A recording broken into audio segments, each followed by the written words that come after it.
organically. I love how you're using my word now too. Organically, they always do this. They start using my lingo.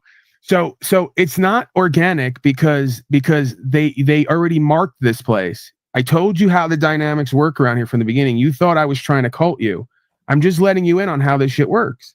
I've been doing that the whole time. They're going to come around when they see a new streamer. They're going to test the waters to see who you have loyalties with. They're then going to find out. And again, it's not the everyone's against me thing, but these people all have an issue with me. And rather than just address it directly with me, which they all have private channels to do so, they play this game for years online. For attention, to cope, for dopamine hits, to try to topple the gorilla, try to fuck me with my audience, whatever it is, right? They got a bunch of different sort of aspects of themselves and motivations. And you know what the core one is, if we're going to really get deep here, is that we probably did have some connection or love or care for each other at one point, and that was defiled, right? And we don't know how to get back to that. So instead of working on getting back to that, everybody lashes out at everybody and projects and lies and plays power games.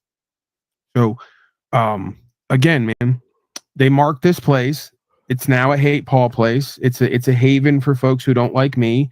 And part of the way it's going to stay that way is they're going to give you $2 and $5 at a time and say, yeah, Landry, great stuff, Landry. And then when the people who they don't like come around, they're going to bolster together and do collectivism, right? That's just what it is. And I'm not saying that on some level they don't identify with you. I'm saying precisely they do. And that's going to be your biggest problem, that you got a bunch of hating losers who can barely talk and have $2 to $5 to give max, identifying with you because they see more of you in them and them in you than they do of me. Because as Slow State revealed today, I have a standard for myself and my broadcast and what I want to achieve here. These folks don't at all. If they get $2 to $5 and can argue with someone who they think has a bigger audience and get time, energy, and attention to Vampire, they're over the moon, man. They're going to get up and do it tomorrow again. Yeah, that's why I'm looking for $250,000 land right now and wanting to develop it and do a $400,000 or $500,000 flip and actually create a community and opportunity for myself and other people, rather than sit online and beg an audience. And I'll still say sit online and beg an audience like El Slavo, okay? Because that's exactly what it was. And why you would deny that is beyond me. The guy's a fucking charity case. Because he's a liar. He didn't work for 15 years. He has no savings. He has no investments. He doesn't own a home. He doesn't own land. He lives off his wife's pension, and she's morbidly obese. So let's cut the games. Let's stop the fucking denial and projection, and let's get real with ourselves and each other. Let's go where the power and the value is. And do what? Again, you have to decide that. You asked me this again before, remember? I've told you. You think I'm going to say, hey, I'm the end and the all, the alpha and omega. I'm where all the power and the value is. No, that exists within me, just like it does with you. It comes through me at times, and then the rest of it is whatever. Toss it away with the trash. These people don't have that at all. It's obvious in the way they show up in their area and how they present. They have no inspiration or empowerment. They're disempowered and insecure, and they try to project that onto me. And they take clips out of context to support that non-thesis. And again, the only reason I have that is because of what I call truth that you all like to laugh at and mock. Some level at my core of care to try to work in trust, equity, or faith and be better for myself and others. And yes, by coming to this Panelverse, I've kind of been tested in certain ways more than ever because it is addictive and you do wind up connecting with people here. And it does become a non-unity where you're used to seeing the same people and going to the same places. And then you kind of get in a rut, right? See, the difference is I have something to go to a broadcast every day. I have something to do and present. I have a place that generates value regularly for over 5 years. And I have people I work with on the side who value me. And we're growing over time, right? These people are spinning and cycling. They've gone nowhere. They've done nothing. And that's exactly what Wizard projected on me today. You just got to look at everything they're saying about me and then start to question, is it really true about them? Instead of trying to find where you can make it true about me. Because I'll freely admit where it's true about me, because both of it lives within me, just like it does within them. They're just too busy living from hate instead of living from true care. The first word being true. They're not interested in what's true. Just like Cynthia won't admit she took a vax and she was mind controlled. Bam, got her on that. Done and over. We went over the list, Landry. I copped to my heroin. I copped to me being fat and having to take off 100 pounds and fast for 30 days. I copped to all that. That's the move, right? Well, that's the move, is to engage in that way, right? To where it's that's the way to go, man. Because I don't think that you realize that I don't operate in that sense of, oh, I'm going to really just take this person's shit and I'm going to use all these little things to get in my back pocket and use it against them. I've seen you do that. I've seen other people do that. I do it all right there in the forefront. As soon as it feels like there's a reason to do it, I don't keep it for later and then sort of forget what it actually was and then reword it and make it sound worse than it was. Yeah, no, I don't do that either. I experience with everyone, and then I make a note, and then if you show me more of that, then I start to put it in your face. Right? So I'm not actively sifting for pieces where people make a mistake or mess up and then use it against them, right? I make a mental note about certain things that pique my interest, and then if you continue with that pattern at some point, I'm going to out with it because it needs to happen. And you should do the same for me.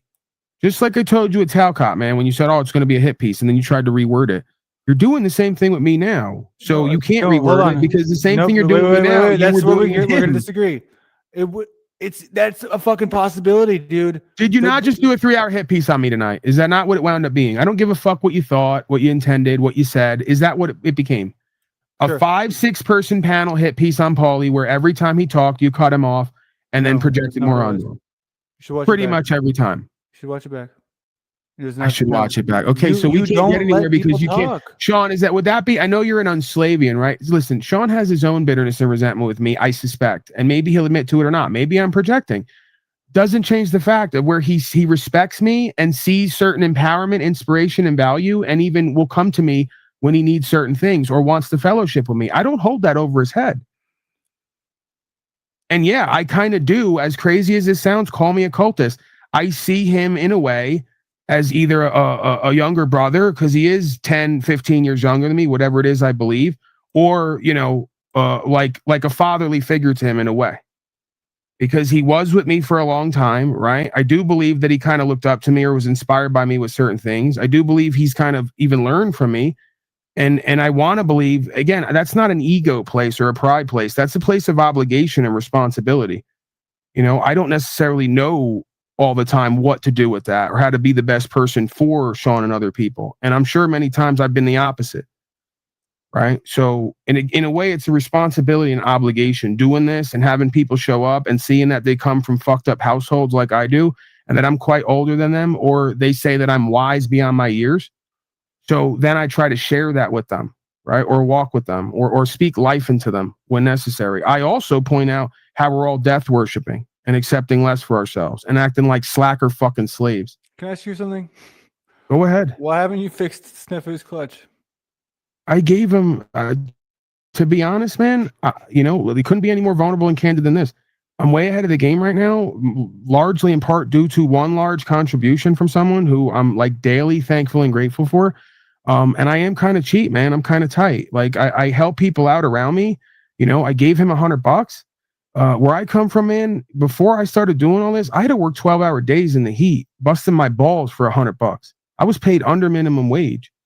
So for someone like me doing what I do, that I'm blessed to do, to give him $100 after he stricken my channels and fucking lied about me and hated on me, I think that for me, for how I am, is sort of great progress in practicing faith and forgiveness, because he has changed his ways. No, he hasn't.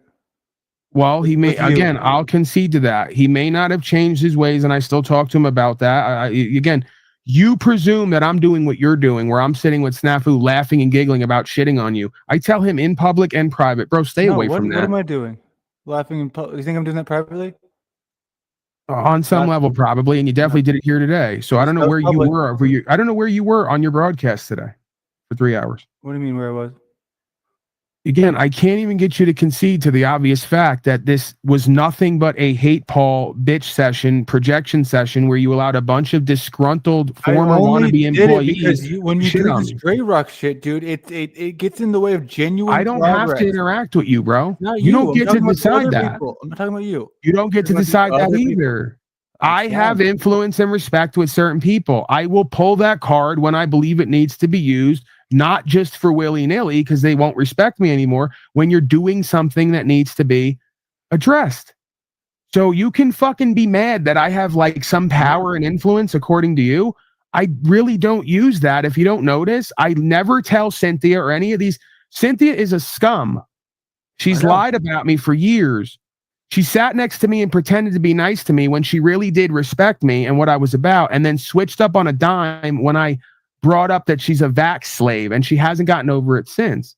She's a fucking broken child, and she's a snake. I still do not pull the card with her other places because I believe in forgiveness and redemption, that everyone should get another chance. So if I go to Talcott's tomorrow and you show up there, or I go to OTW's tomorrow and you show up there, I will once again wake up and forget about the 3-hour fucking hit piece you did on me. That's why I'm a sucker, because you all say I'm so narcissistic and arrogant. I'm a biggest pussy and sucker ever, because I let a bunch of abusive, lying motherfuckers up under me over and over again, because I believe in redemption and forgiveness the same way God did with me. Okay? You don't know. They're coming from a place of thinking that you lied about them too, including myself, because that's how it comes across to all of us. Again, and I'll be clear, we don't have to keep looping this. I was not telling known lies like people are doing about me, or purposely stretching the truth. I was in the heat of the moment, maximizing a little bit over a archetypal dynamic, and you can't deny it. You're going to deny. What am I denying? Do you really want to get into this about you and your woman and all the rest of it? Do we really want to go there? Yeah, I believe that you're wrong, and you can tell me how I'm wrong, and I'm willing to. Okay, so you don't think on some level she's lost respect or faith in you, whether you like that or not? I believe that during that time that it might have been leaning a little bit that direction, but what people don't realize is the last month and a half it's been being resolved. Did I not fucking speak life into you about that? So you forget about the fact that I called you out on one end and speak life in you on the other end. I told you that I've been through this. I know how it goes, and it's all good. Because on some level in this, in order to be a man, you got to learn to love a woman properly, and you also got to learn to let them go when it conflicts with your purpose and meaning. Right. It's not about always comes back, but they because do. Okay, listen, you want to play pride and ego because you got it like that. And ego. I'm just saying you got it like that. No, I'm saying it's a psychological thing. If we want to talk about the power dynamics, if it's, I've had many women who will not, they will not engage in sort of a loving way until you give them the cold shoulder, and especially if you start, getting attention from somebody else, that's when they come crawling back. So there is right, bro, but it shouldn't be that way, is what I'm saying. On some level, it should or it shouldn't, and that's the thing. It's a paradox that we have to resolve. Because on one level it should, because a woman's nature, in a way, is to go where the power and value is. And this is why I'm saying you're not engaged in that dynamic. And I'm not saying you got to play favorites. You just got to be real with yourself, right? If I'm a woman, quote unquote, I'm going to see power and value in this person, and I'm going to see it in that person. And I'm going to seriously question whether I want to continue to invest in this versus that. So you can't argue that a bitch has more sense than you do, because you can't even figure out where to invest, where the power and value is on here. You keep fucking with a bunch of broken bitches and hoes doing girls' night out. That's your choice. I don't fuck with them like you think I do. I really don't. Bro, like, I want to go over there and ask them. You allow them space here. You let them gang up on me. I want to go over there right now, and I'll do the same thing, because what I want to do is go ask him why he fucking played that song to demonetize my video, because he does play fucking power games, and he's not special.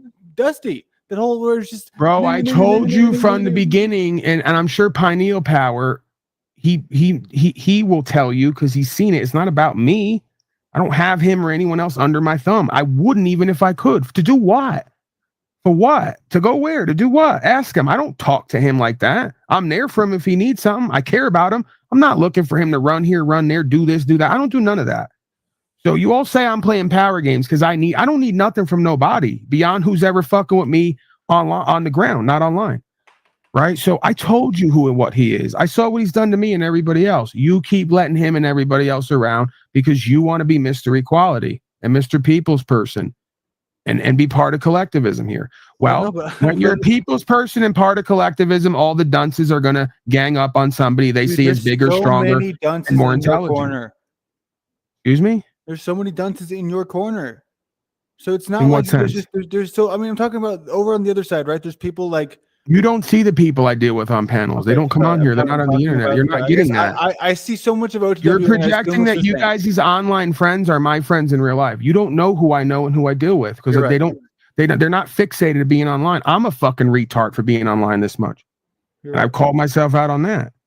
Quite frankly, the people who are successful in my life, I always wonder, because they never say it to me, but I always wonder if they think that I'm a fucking retard and don't belong with them, because I'm on here with you jerk offs. 6 fucking hours a day at times. I got motherfuckers with millions of dollars in moves to make that are looking at me that want to do something, and I'm on here arguing with fucking Landry and powdered. How do you fucking think my family feels about you and fucking Jack? It's how they see it, right? It's online, right, bro. It's not about anything, but it's just the way it looks. They don't know what you have and what you got.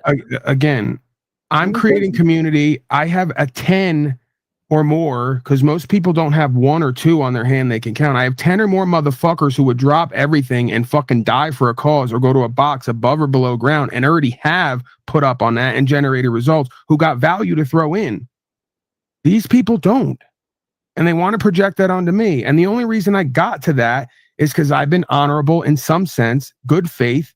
I've been a trustworthy person. I've turned from my wicked ways, and I stand for something at this point. And I inspire many people. Okay, whether you want to fucking laugh about that or not. And if you think that I'm ego about that, I'm not. In a way, there's more responsibility and obligation on me than I even know what to do with. And I'm not used to it. And that's precisely why God gave it to me, because I need to work on responsibility and accountability and being a leader for myself and taking care of myself and giving that away to other people. That's the only fucking reason I'm still here and not dead of an overdose, because God has a fucking plan to use me on some level. The rest of everything else here is fucking trash. I agree.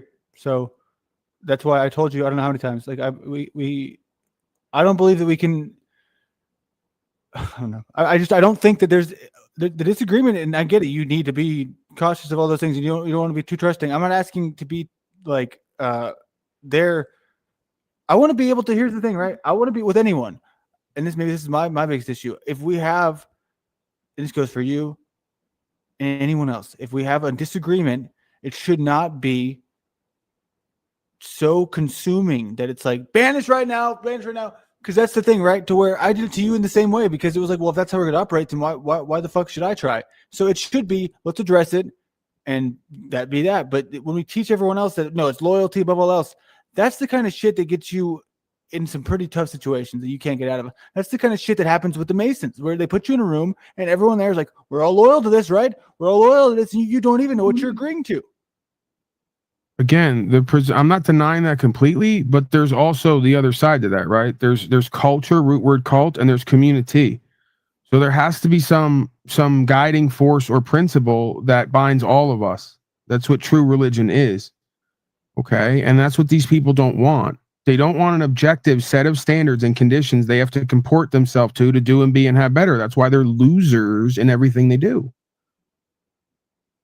That's the only way that I'm different, that I came to a revelation that there's an objective set of standards here we got to shoot for. I don't always hit it, but I will shoot for it. Dusty admitted tonight, and they all agreed, I have too many standards for everybody. No, I think they have too little. And that's evident in their broadcasts and how much they don't make when it comes to money, and how much they hang around with a bunch of people they don't even respect, and then shit on someone they do respect, or at least did respect at one point, till they had to hate. Because it's easier to hate than continue to respect a motherfucker you don't have access to and can't use no more. When I see that this is what you have to understand about me, right? When I see that you have, money and value and all those things, I don't see something that I'm like missing out on by not engaging with. I see that as that's you, and that's like here's the thing, right? My best friend. I mean, he's loaded, dude. He grew up. My dad used to make fun of his family for being poor, and he's just working for himself now, traveling across the country, living the dream. I've never looked at him and said, man, I want to fucking get in on that. But I know that's how people operate, though. People do.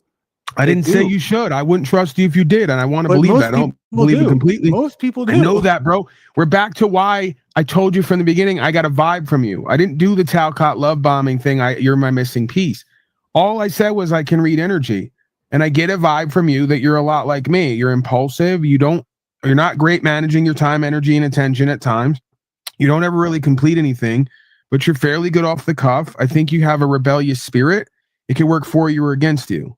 I'm just talking about what I know about me that seems to be true about you, right? So it's precisely because I do see on some level that, hey, you want to be open to success. And one of the metrics of success at times could be contributions and value coming in. It also cannot be, right? It doesn't always at all an indicator of that. We know that. But it doesn't mean that you're going to sell your soul for that, right? That's what I need as a prerequisite for you to fuck with you, among other things. See, and you don't seem to get that. That I've already decided that everyone else here doesn't have that quality. They will sell out in 3 seconds if they're given an opportunity they haven't been given yet. You still don't understand. You've been given an opportunity to make more money than all these losers just by making $60 a day. I want you to just remember something. You're in a power and value position. Act like it. You're with someone who's in the same position. Act like it. Stop appealing to the masses in the crowd for their validation and attention. Most of them are fucking losers. And there's one every 2,000 who slips in shit and comes up with gold, like Dusty, because he pandered to a group of consumer. He has just a few gay dudes and like with the most contributions. That's all it is. They probably want to fuck him, which is. They can do. I mean, I'm serious. Like Mike 23 doesn't want to donate to him just because, you know what I mean? It's like that dude is intoxicated, and it's the parasocial thing, which is his business. But I don't care. But what I do care about is that he does this shit, right? Where he tries to do these underhanded tactics, and I'm not smart enough to side with him. You know what I mean? If that would be the move to be like, okay, I got to get my loyalty established because that's what they expect. No, right now I'm kind of feeling like. I do want to get over there, but not because I want to be like, yeah, fuck Paul. I want to say, dude, what is this shit you keep doing? Where you came in, you knew that my thing was being shared. And bro, he's just going to bullshit you, and you already know that. And you're going to go over there and let him bullshit you, and you're going to do it in front of a crowd, and you're going to go, oh, okay. Okay, well, so let's talk about this thing we were just talking about, right? Power and value, all that. So I want you to hear. I want to hear Pineal's fucking testimony of what he thinks of all it. He's been around for years. I've never. All right, I gotta turn the mic on. Very quiet there. and reserved and high, most likely. No, I'm. It's just funny how this all happened because I pressed the back button and then I'm like, wait, what? You guys are talking? Because I was going to StreamYard to see. I was trying to set up a recording for Monday for today or whatever. I was gonna restream this documentary called Consent of the Governed. I don't know if you ever watched it. It's probably 10 or more years old. But yeah, it's just funny how this happened. So one of the first things you said, you're probably right. Like it's probably just meant to happen for some reason. I mean, I think there's definitely. I'm gonna sound like Talcott, but maybe there's something bigger going on here, brothers and sisters. Maybe we're meant to co-create and collaborate and make something with the I can't deny that I enjoyed some of that AI because I'm usually pretty allergic to anything AI, and I enjoyed some of it. So I mean, I thought I'm the fucking AI king. Yeah, I mean, I enjoyed the intro part of the some aspects to the intro. It tempts me to kind of want to dabble in it a little if possible and see what I can come out of it, make out of it. I'd probably aim more in a different direction with what I'd want to see come out of it, than Panelverse, acrobatics, so to speak. But I'd probably, entertain that too. So I don't know where he went. Maybe he's going to get a snack, but yeah. Might have just left us here. My thing was stuck to the refresh. But yeah, I don't know how bad you're going to have to let me know if I need to mute up because I don't have headphones at the moment. I mean, that's the thing though, right? Is that there's a whole aspect of this that is like, I've done it. It's like, I'm so chaotic. I'm always doing different shit, right? I'm able to recognize that there's sort of the pull was initially nobody gave a shit what I said or did because I was, this is how it operates. You start from zero. So I found Talcott and I was like, okay, I'll work with Talcott. I'll be an editor. I'll do whatever he wants me to do. And then I listened to his words. He wants me to, his words, get rid of the chaos. People need to take me seriously. But I hear that that's what he says to everyone. So I didn't know that this was something he always did. But I was doing that today in the last few days. And if I can't be a part of doing that, I don't show up. Doesn't mean I agree with Talcott completely or don't think he's ridiculous in some ways. I'm just trying to contribute to his wishes and what I think is best for all of us here. Christina, this is live. Point out a few things. So with the on that. I'm talking to them right now. There's the whole side, right? This whole concept that I'm getting damn near close to the end where it has nothing to do with the Panelverse, but it overlaps because with the internet addiction and the computer addiction in society as we rely more and more on AI. So it's sort of a paradox. There's also the aspect of people saying, oh, you do too much AI. So I get the fucking GoPro. I'm like, let me see what I can do and start, editing with this shit. Yeah, I need to start using my GoPro. So I'm trying all these angles. I'm like, yeah, I stay inside too much. I'm doing too much editing. Let me get the fuck out there and go do something. Then Joe Cool comes to town. All right, Joe Cool, what are we going to go do? You know what I mean? It's not summer anymore. So I'm really down to fucking do whatever, be wherever, go wherever. You know what I mean? And that's sort of the plan, right? People paid to send me to Austin and I'll be going there. I'm just trying to. I'm a dumbass though, right? Because I don't make it profitable because I'll just do it. You know, and I'm not, that's where Flow State's always like, well, do you do more than break even? And I'm like, no, I usually just break even. And I got to stop doing that. Well, with property, right? So we have property, like, you know, I fucking, it's only occupied on the weekends. I do some work for my mom, like as far as she needs filming and short videos for her company. I obviously keep that entirely out of the space because just imagine what Snafu would do. He found anything out about this. So, but it's you know, Monday through Friday, with the exception of the cleaning crew. It's 30 acres of land. You know, it's very much a place where there's a family friend that built it all. You know, that we've known for many years. And where's that? I'm curious. It's in Texas. It's 2 hours east of where I'm at.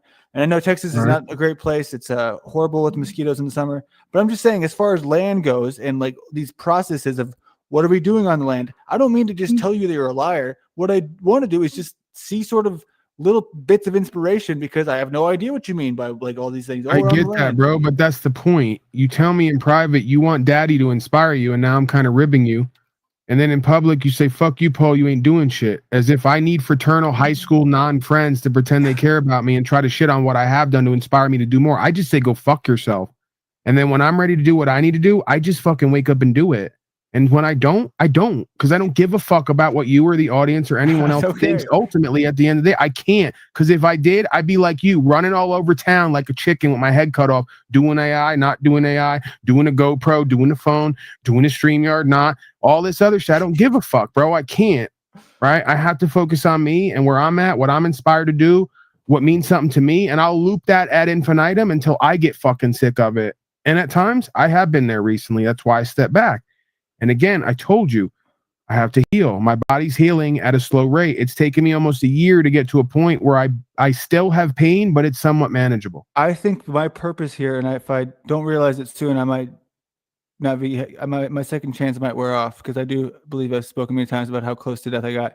I believe that if there's anything I could pass off to other people as far as truth goes, it's the way that I healed myself because it was so unorthodox. And like, knock on wood, I still every day, I never take. You want to go full Talcott, bro?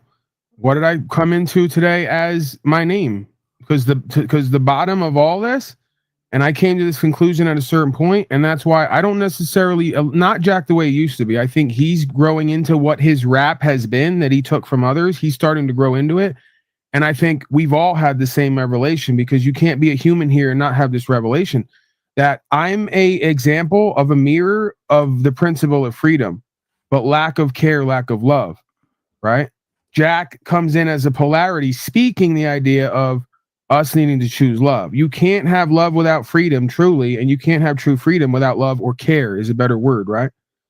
So we're going to have to learn to really love and care, bro. And that's the one thing that Cynthia and Wizard and all these people are afraid to do with me specifically. Because I'm trying to inspire them to be free and they don't want to be free. They love their fucking hole. They love their dependency.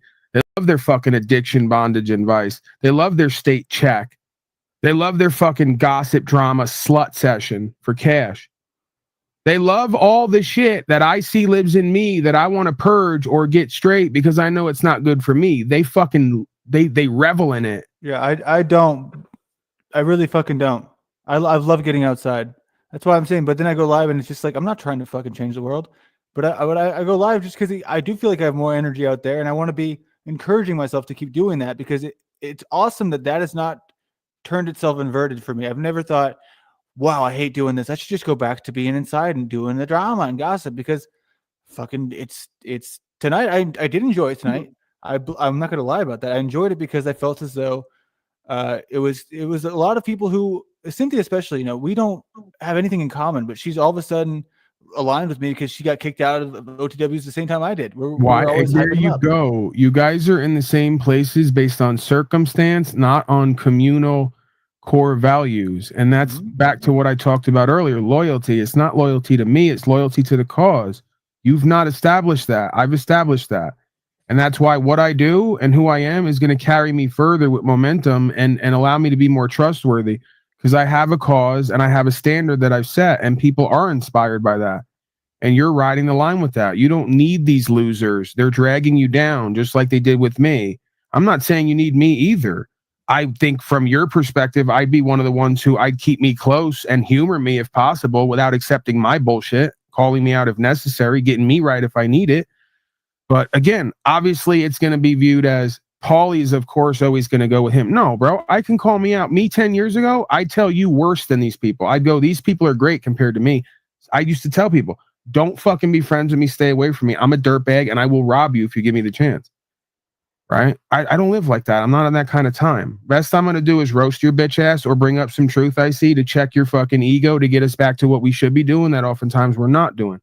But even when we get there, though, I see that as a lot of time wasted because people aren't as and I'll give OTW this is my issue with him is he's not as determined when he talks about these projects, and not just the computer things. But we'll talk about that though, right? Because this whole truth thing, spreading truth, you know what I mean? It's the fucking Concordium.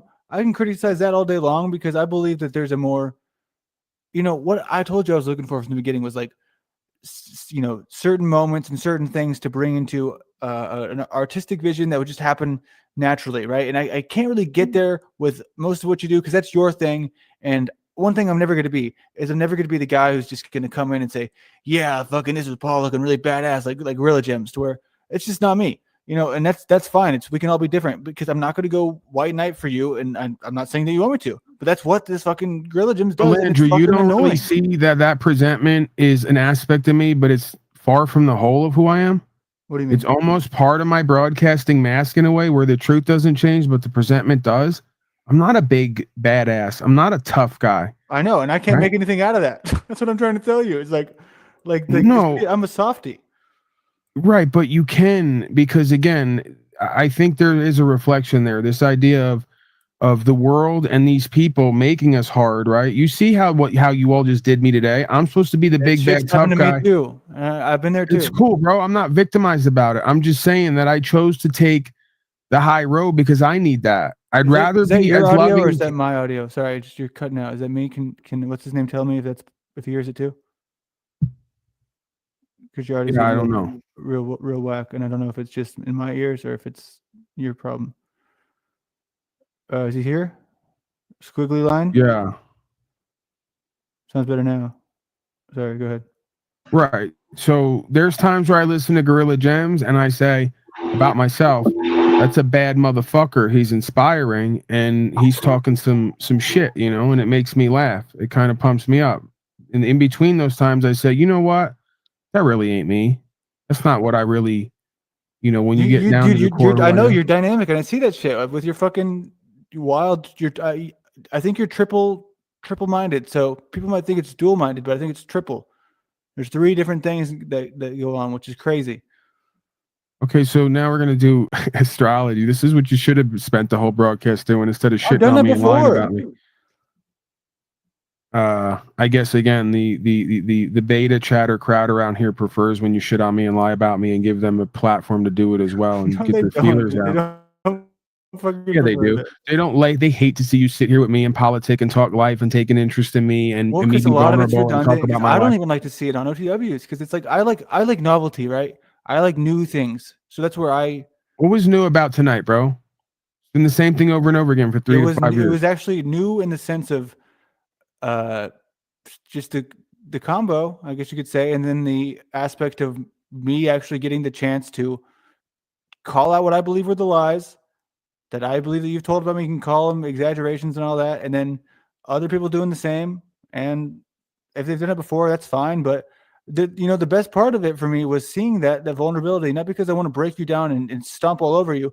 It's not how I operate, and that's what these other people need to realize, and they don't have to.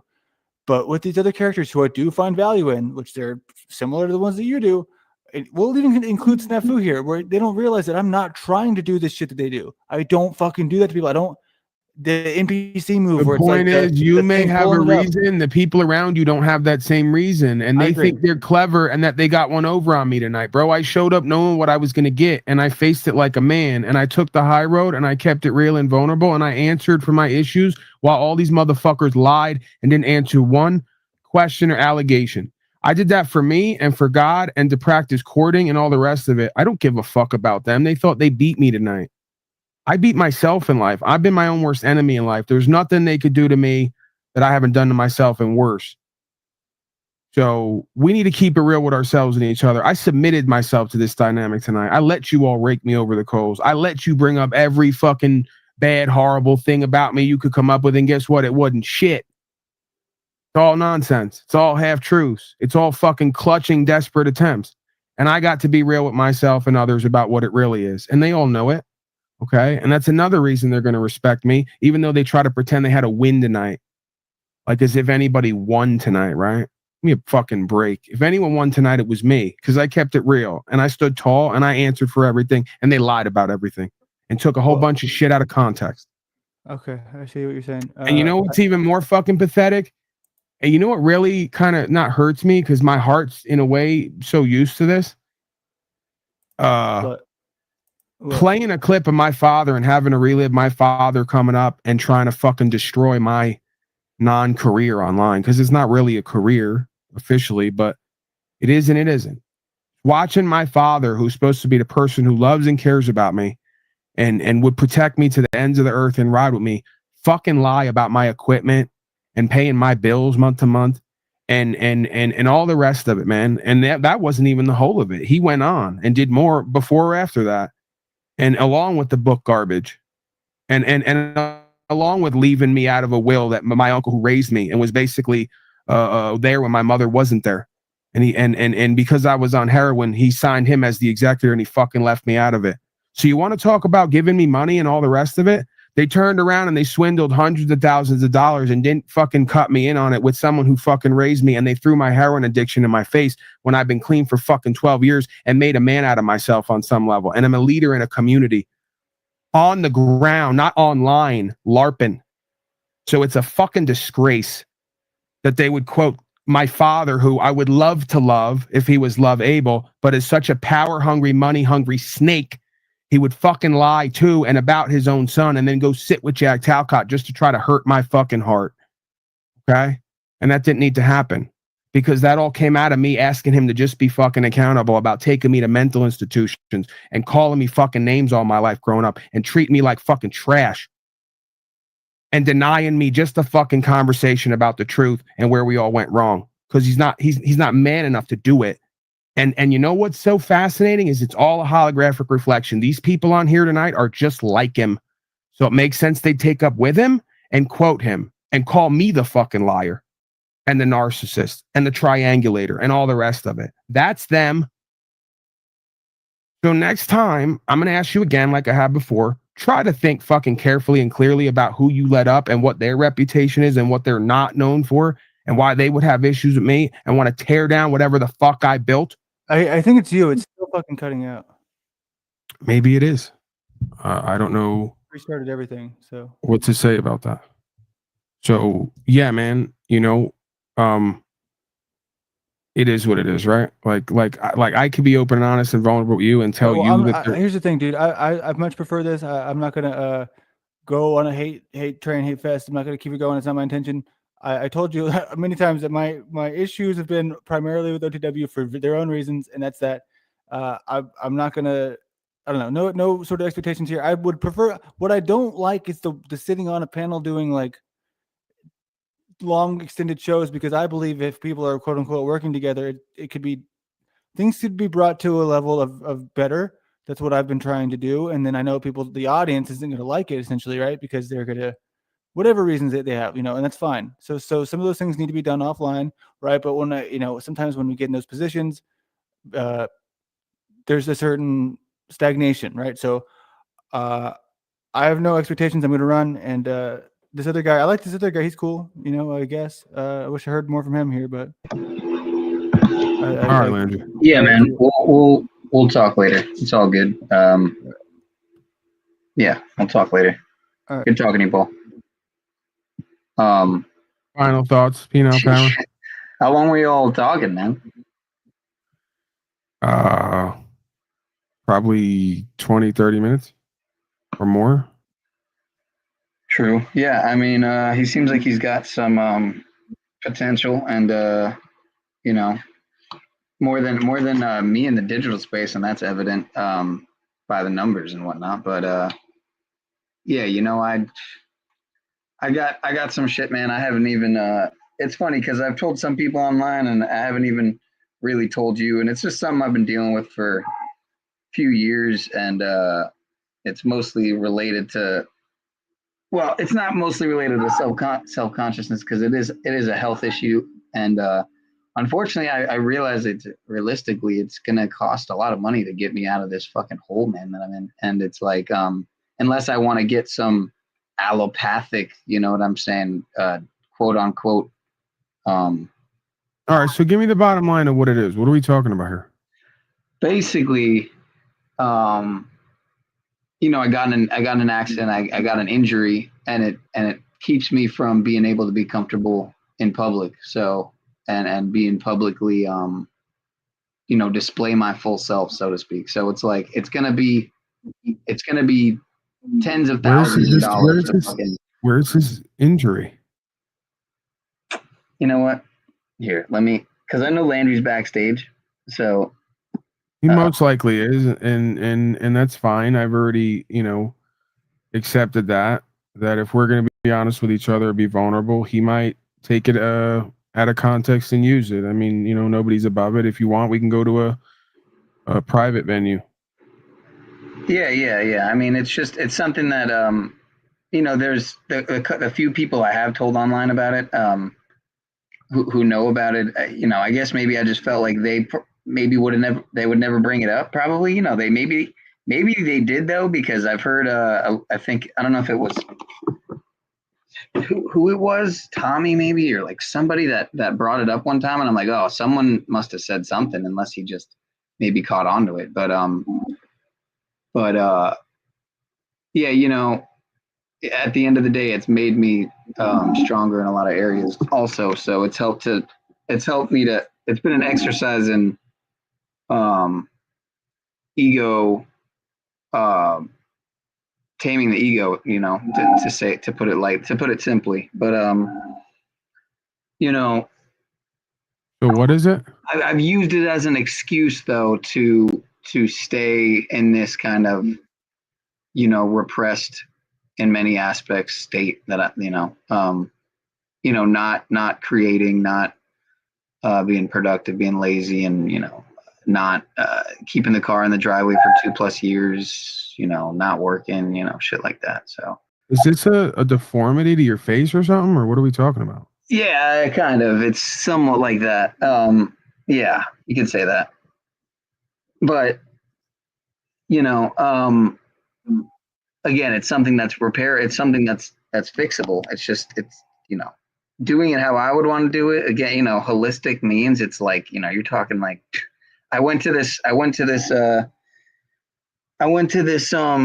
an estimate. You don't want to show it here, I'm guessing? Nah, not here. I know he's backstage, and I'm fucking. I want to believe that. I mean, how does that, I don't want to tell you what to do, bro, or try to fucking. Yeah, and it's like, I just look at it as it's an opportunity. And I maybe do maybe I would have some blessings come in like Wizard did, but I've always felt like I don't want to be that. I don't want to do it like that. I don't know. I want to do it. But that's the thing, bro. We're here to help in a sense, if nothing else, right? Like, again, that's the least that can be done. You've been around for a while, some people maybe know you and they know your situation and they may want to care for you, right? And there's nothing wrong with seeing what you could come up with, as long as it's legitimate, right? I must have a lot of feedback. Hold on. That's crazy. Yeah, I think you do. When did this happen, bro? How did this happen? Hold on a second.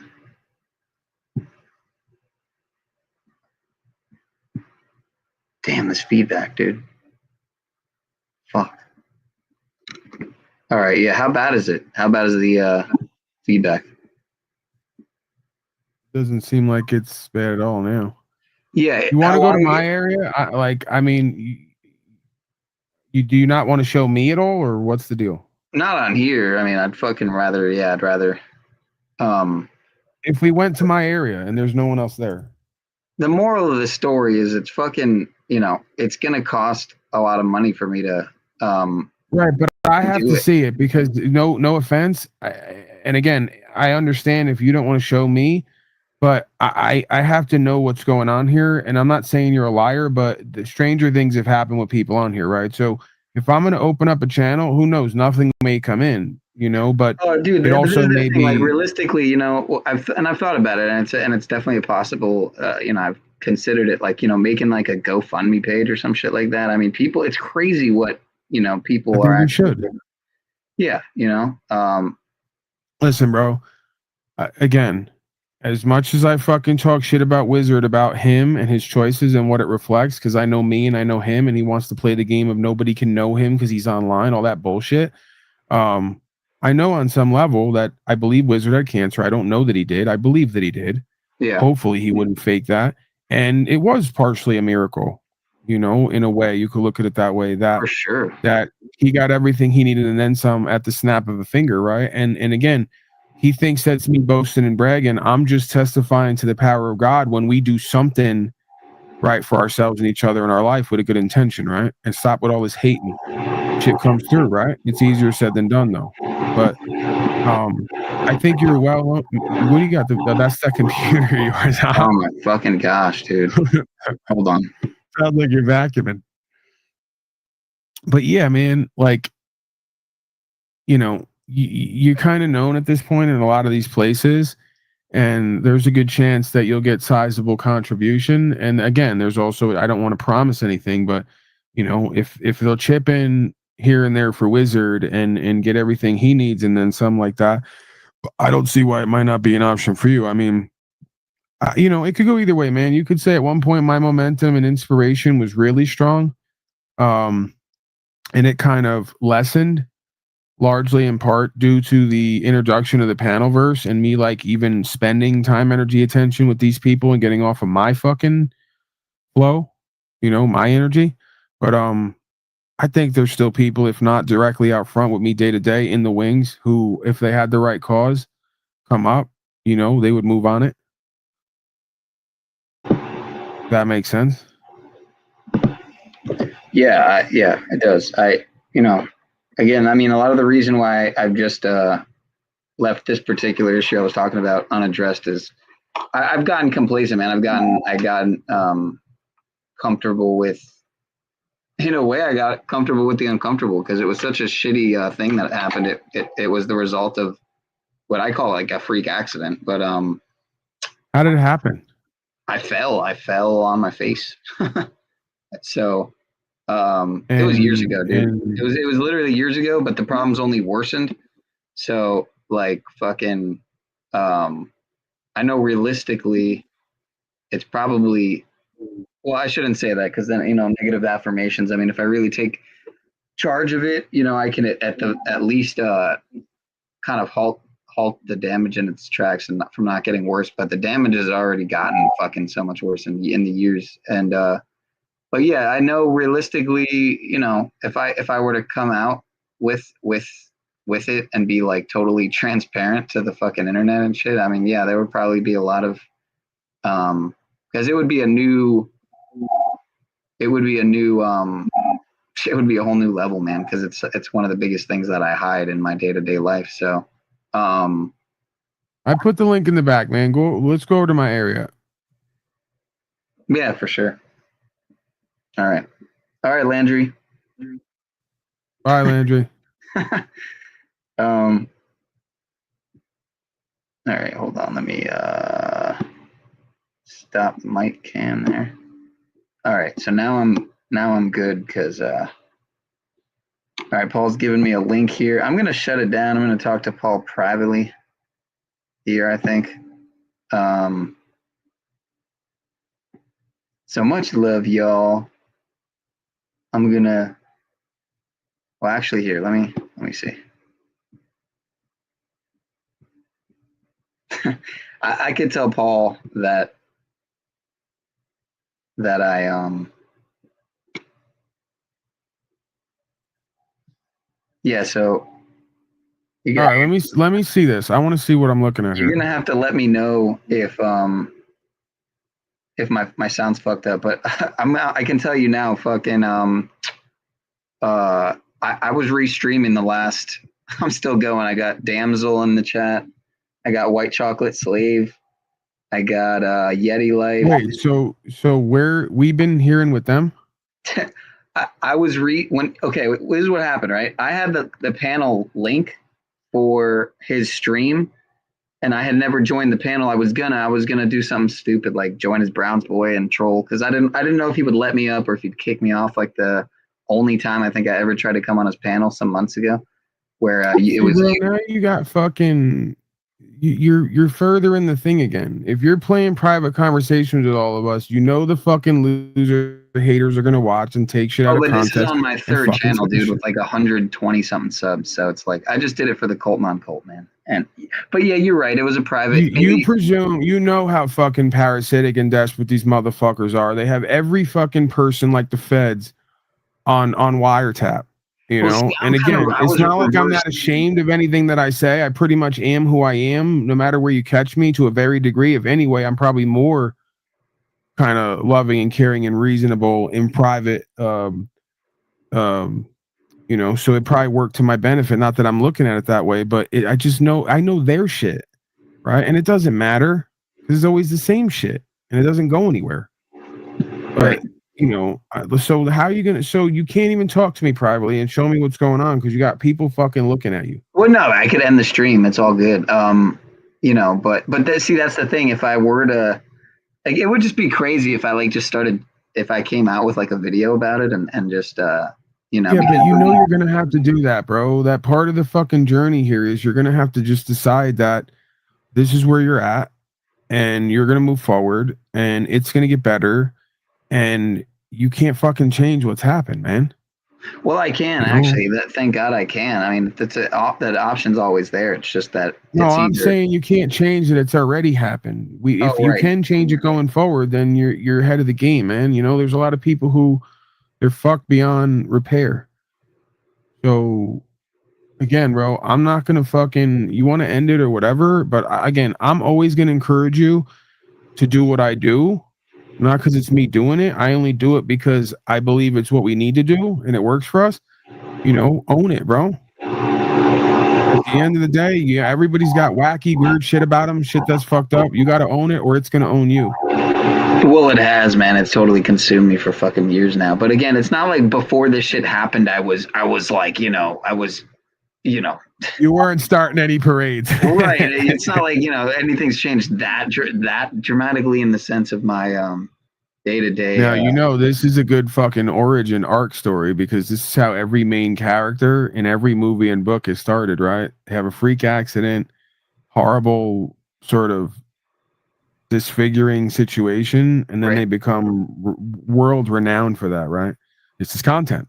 You gotta I'm doing like data. Everything's content. You gotta look at the content. You got content here. I used to think it was fucking you know, I literally used to think, and I still don't dismiss the possibility, man, but I could swear I was, you know, targeted or something, you know, like through EMF, like through. So I was at fucking I was at Hollywood Beach down here, not Cali, obviously, Florida here. It's like, you know, Lauderdale, between Lauderdale and Miami. And, you know, it was 4th of July and shit, the nation's birthday, of course. And this was shortly after I had feds show up at my house questioning me about, you know, my quote unquote activism. You know what I mean? Writing fucking Research Event 201 and shit like this on the city hall's fucking banner that they had for vaccine advertisement on the, you know, the outside of the city hall in one of the towns nearby, the neighboring towns.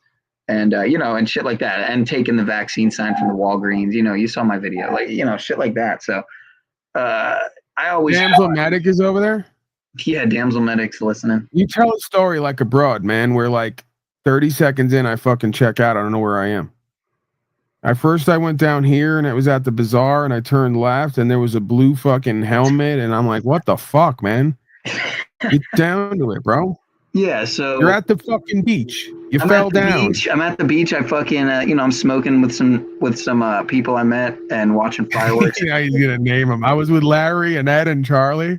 And I get up, you know, and admittedly I had been sitting for a while, so maybe the blood rushed to my head, but I fucking went to go get a drink of water and I fell on my face, man. I fell over on my Is it possible that you know, and again, we can all relate that you got caught up in the fucking nonsense of life and just got real sedentary and you're smoking dope and not eating and drinking good water and you just fucking collapsed because you're not healthy and you need to work on like that? the more rational, right? Imagine that.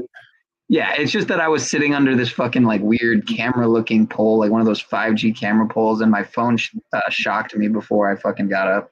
But at least that's what I remember. So, you know, but again, I'm just saying, don't you know your shit, and don't you always have a habit of finding how it was something out there that fucking did it to you rather than right. Yeah. So it doesn't even matter. That's the thing, you know. So that's something I've also had to reconcile it, you know, because what the fuck were you doing at the beach smoking dope anyhow? Trying to be cool, right? Probably smoking some fucking, probably smoking some poison ass China weed. So you know, it's you know, so arguably, you know, that could be the other possibility, which would make me want to be more of an activist about that shit. You know? Get people all off all the fucking. And I noticed that we're kind of our journeys with the cannabis is kind of also. Seem to come to a similar spot. I've definitely taken a back seat with. Bro, I'm not saying that. I'm just saying that, like, on some level, why are you in front of 5G towers? I'm not saying sit in the house all day either, but why are you in front of 5G towers smoking dope at the beach when you know that's going to get you fucking? Not that you can't do that, you know, like we know illegal is not lawful, you know, all the rest of it, but like for what, man? Hang out with who? What are you guys gonna reinvent the wheel at the beach smoking dope with Ed and Eddie? I'm not trying to come down on you. I'm just saying. All right, so the EMF attacked you. Elon was on to you because you watched Paul Enslaved. He fucking got to you. He shot a laser beam.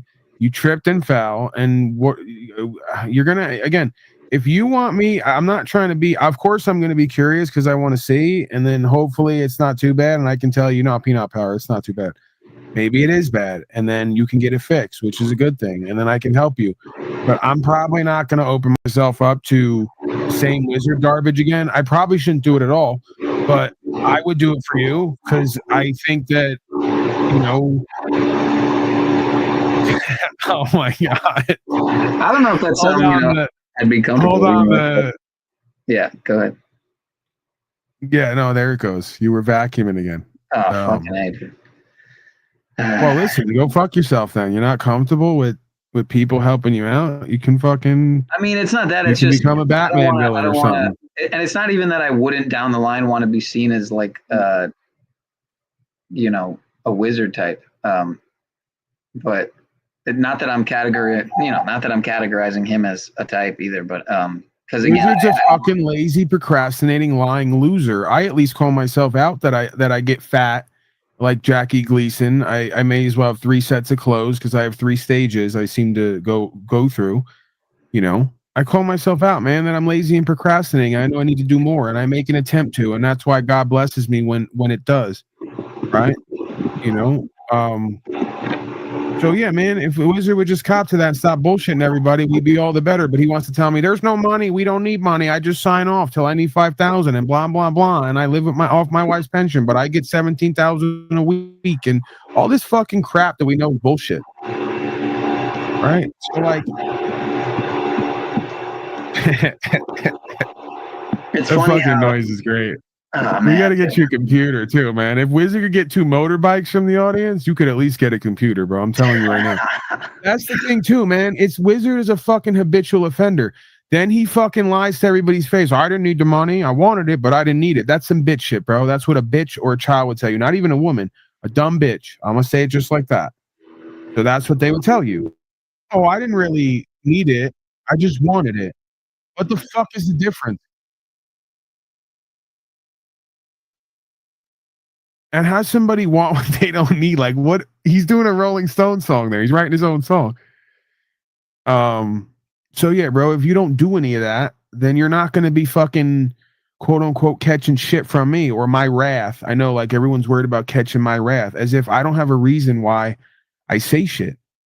Because Wizard had the fucking balls to come up on my broadcast, sock off me for how long, sit there and smoke dope half the time, not even fucking make sense, or loop the same shit. And the audience started to go, Okay, we heard this.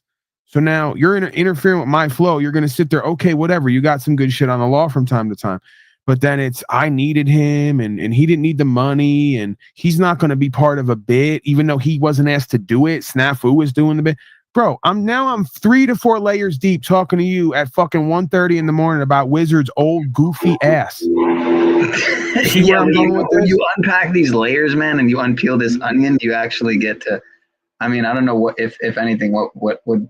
There's 5 more things, bro. There's 5 more things. I don't even bring up the fact like the audience does about how I was sitting there with tumors all over me. And yeah, I had the money for it, but I'm a tight motherfucker. I'm cheap at times. I do without. I live within my means. I'm trying to build for the future, bro, not waste money on motorbikes and bullshit. I got money for motorbikes right now. I didn't buy one because you know what? I can't fucking justify it after purchasing a goddamn truck I need to get in and out of places to build. How am I going to justify getting a fucking motorbike and riding around, tiptoe to the tulips, right? When I got fucking work to do and other shit to do. That's that old ass motherfucker with no priorities. You know, so I'm sitting there. I go, let me use the machine. He goes, nah. I'm not gonna let you use it. After the fucking audience paid for it, and I opened the platform to it. Right? I don't even bring that up because ultimately, you know what? He didn't owe me shit, and he said he was still using it. I said, you know what, bro? You're probably right. And then Lee was nice enough. She wound up sending me one. You know, as if I couldn't get it to fucking because I didn't believe it. I didn't know if it worked, and I'm not gonna pay $1,000 for something that I don't know if it's real or if it works or not, right? You know, but yeah, man, there was multiple things that if I go back in the chats and the messages, I don't even remember them. I just remember a couple because he repeats them to this day, and they're fucking still ridiculous. He's repeating shit now that caused the falling out with him toward me. That when he repeats now makes no fucking sense, and he sits there and says it with a straight face, right? So if you never turned around and fucking lied on me, oh yeah, the other one was. The reason that he got annoyed and upset with me, we finally got out of him because I never came over to his stupid fucking broadcast and gave him content and energy. It wasn't enough that I gave him a spot next to me to be known so he could indirectly market to bring people to his shitty broadcast that nobody stays for. I owed him an appearance over there. And because I didn't, I was fucking selfish. Imagine that bitch logic. Imagine that, how that works. I was selfish because I only gave him a spot next to me to fucking co-create and promote himself to his shitty broadcast that I never showed up on, right? I didn't love him enough. And I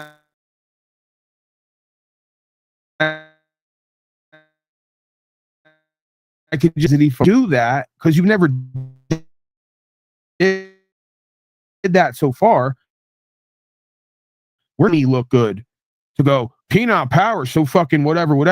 He had to take money from me, whatever. Now, what will come up if you come on panel and want to do fellowship or stewardship or accountability responsibility is me calling you out. And you already know that. And I'm going to relate it back to what I know about me. So we're all in this together, bro. Right? So you don't play Wizard games. You don't tell me I can't do bits, non-bits with Snafu about your nonsense, which you don't bring me any nonsense. You don't say shit to me that doesn't make any sense. You don't cause me issues and problems. You don't detract from my broadcast and energy. You don't loop the same garbage with me.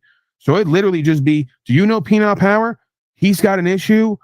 Whatever. He's not working and doing whatever. He should be doing that. He's a young man. Okay, we're all going to get that rap. I sat around and fucked off for how many years, bro?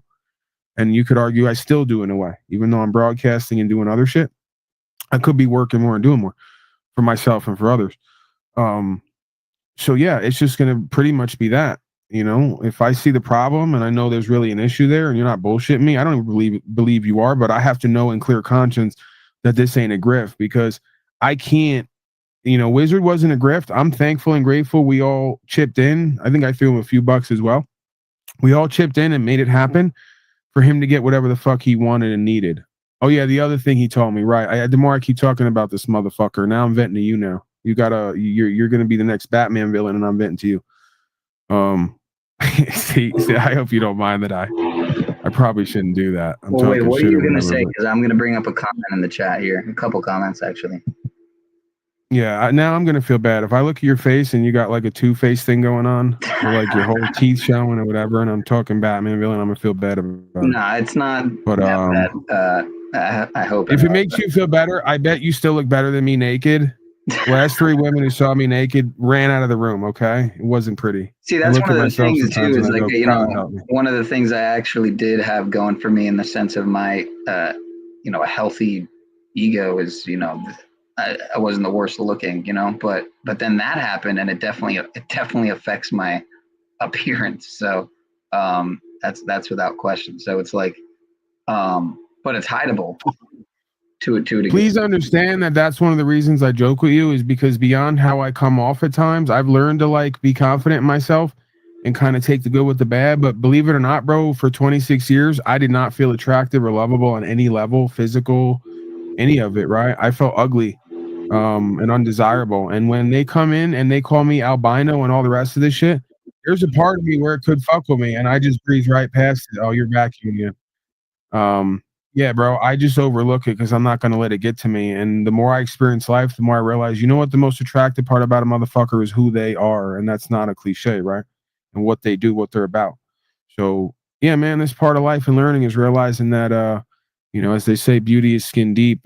Character is a forever thing, you know, spirit. So you got to trade on that, bro. That's the thing you gotta build up who you are and your character and what you do in life to the point where it's undeniable you're an attractive motherfucker, even if you ain't at all the best looking, right? And we know that about life, right? Men who are not great looking or even have deformities can get women because of who they are and how they make a woman feel, right? And I'm not saying simping and tricking, but just based off who they are and what they do and why it's important, you know? That's your greatest resource. But yeah, this motherfucker had the nerve to tell me I canceled my PayPal right after because I just didn't feel right about all that came in. As if I believe that when you went out and bought 2 motorbikes instead of sending the rest of it back. Just if you really people don't think that I know that they're full of shit by just what they say. It's so easy. This shit is so easy. It's light work with these people. Like, you didn't need the 5,000, you wanted it. That's the first way I know you're gonna bullshit me and everyone else.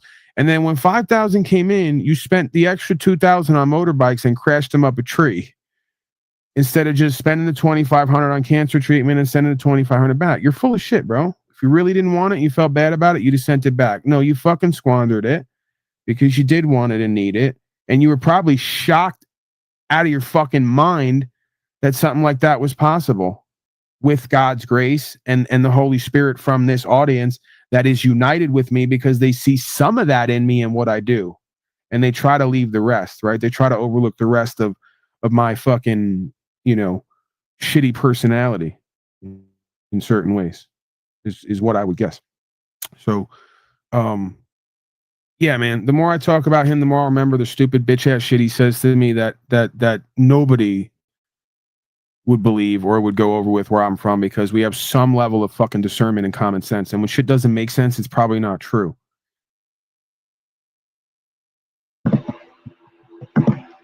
Yeah, so let me just address. Did you notice, by the way, that those fucking tards sat there and all try to say I was poor and broke? Not that this shit matters. I probably shouldn't even go to this shit, because all it does is make people who love me and care about me and want to support me probably think twice about it, because like, oh, I'm good like that, you know. But whatever, man. Like, I'm not needy either. Damn it. But it doesn't benefit me in a way. But they sat there and try to say I'm poor and broke and all the rest of this, and got no value and momentum. They got that, and I'm jealous of that. But then in the next breath say, on my words, somehow Wizard got $5,000, which he can't do that on his own platform, right?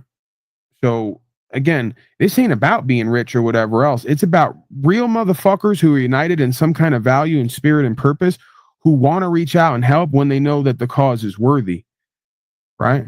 And if you don't act like a bitch and you're not unthankful and grateful, and you try to have a good humor about yourself and let other people do the bit if necessary, as Wizard says, snafu at the bank, you know, that you'll be in good standing. And if you ever need anything in the future, we got you. If not, your fucking credibility is tarnished. You're going to sit in your hole. You're going to be miserable, spin and cycle, wish you would have done something different, but then act like it was me, you know? And I'm still man enough to admit to a motherfucker twice my age that there's been times where I would have liked to have Wizard there just to go over his jargon and legal lawful shit, and take a different position on it, right? Or give an alternative position to what I do, the way I do it, you know, but it's not so overwhelming a need that I regret the way things go down, right? Not just might be my narcissism, you know. I really do believe I could carry a broadcast and a channel and create content without any of these motherfuckers.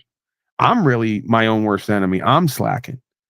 But yeah, bro, you're gonna have to show me this thing at some point. I gotta see that you got a real thing going on, and I'll open it up to the people. You may not get shit. That's the gamble you take. It's the gamble we all take. But I got a feeling that you'll get something, you know. And then we could go from there. And I think also too. This fucking sound. I think are you still there? Yeah, my fucking mic is ass, dude. Like I'm clearing files in the back. So with I don't even know if CCleaner is fucking legit or a scam, but I use it sometimes to clear space. And I can tell I'm vacuuming because you can look at the volume, you know, the 3 dots. And when you're not talking and the fucking dots are going up. Fucking A, dude. I don't even have headphones, you know, so I'm just talking through the laptop. But what do you call it? That's another reason, you know, I'd stopped streaming for so long because I just wasn't investing in the equipment. So but you know, it was mainly the grandma thing. Mainly fucked me up, man. My grandma died. You know that you know that you're gonna need to do something to generate coupons for value, just to momentum, bro. It's not even about the cash, like it is, but it isn't. Yeah, I mean, I'm not totally against, like, I'm not entirely against fiat. I mean, I am in the sense of, like, you know, Illuminati fucking symbolism paper, but I mean, you know, in the sense of, come on, bro, you want it right now to fix your face, don't you? Right. I'm not giving you the devil's offer or whatever, but energy and to get to where I'm trying to to where I'm trying to go. I mean, you know. Right. The reason that motherfuckers on here don't have nothing in saving is because they never dedicated themselves toward a cause that was valuable and worthy enough, that was greater than them, that they could shoot for. And when you do, there is. And this is what they all can't get. It's not about doing it for the cash. It's about doing it because you know you need to do it to stay busy and stay out of trouble and care for yourself. That's it. All right. So let me address some comments here because believe it or not, Modern Men Lost Again, it says here is the name, seemed to find his way here. So this is fascinating because I don't know. Listen, bro, you're still like, you got to get with daddy, right? Get on the up and up. You know the fucking game around here. You act like you don't, and it's the same fucking garbage. There's no hiding from these people. So if you're thinking you're going to go somewhere and not have that, and that's cool, because ain't nobody doing nothing wrong and have to hide anyway. But don't act like, you know, you got a special seat with a special community on here. These motherfuckers, and I'm not saying he's doing that, but he kind of is doing that in a way at times. All right, let's go to the comments. Okay, yeah. So he said, where are you at now? Where are you at now? At the risk of me finding another channel to fucking deal with. At Inner Stargate.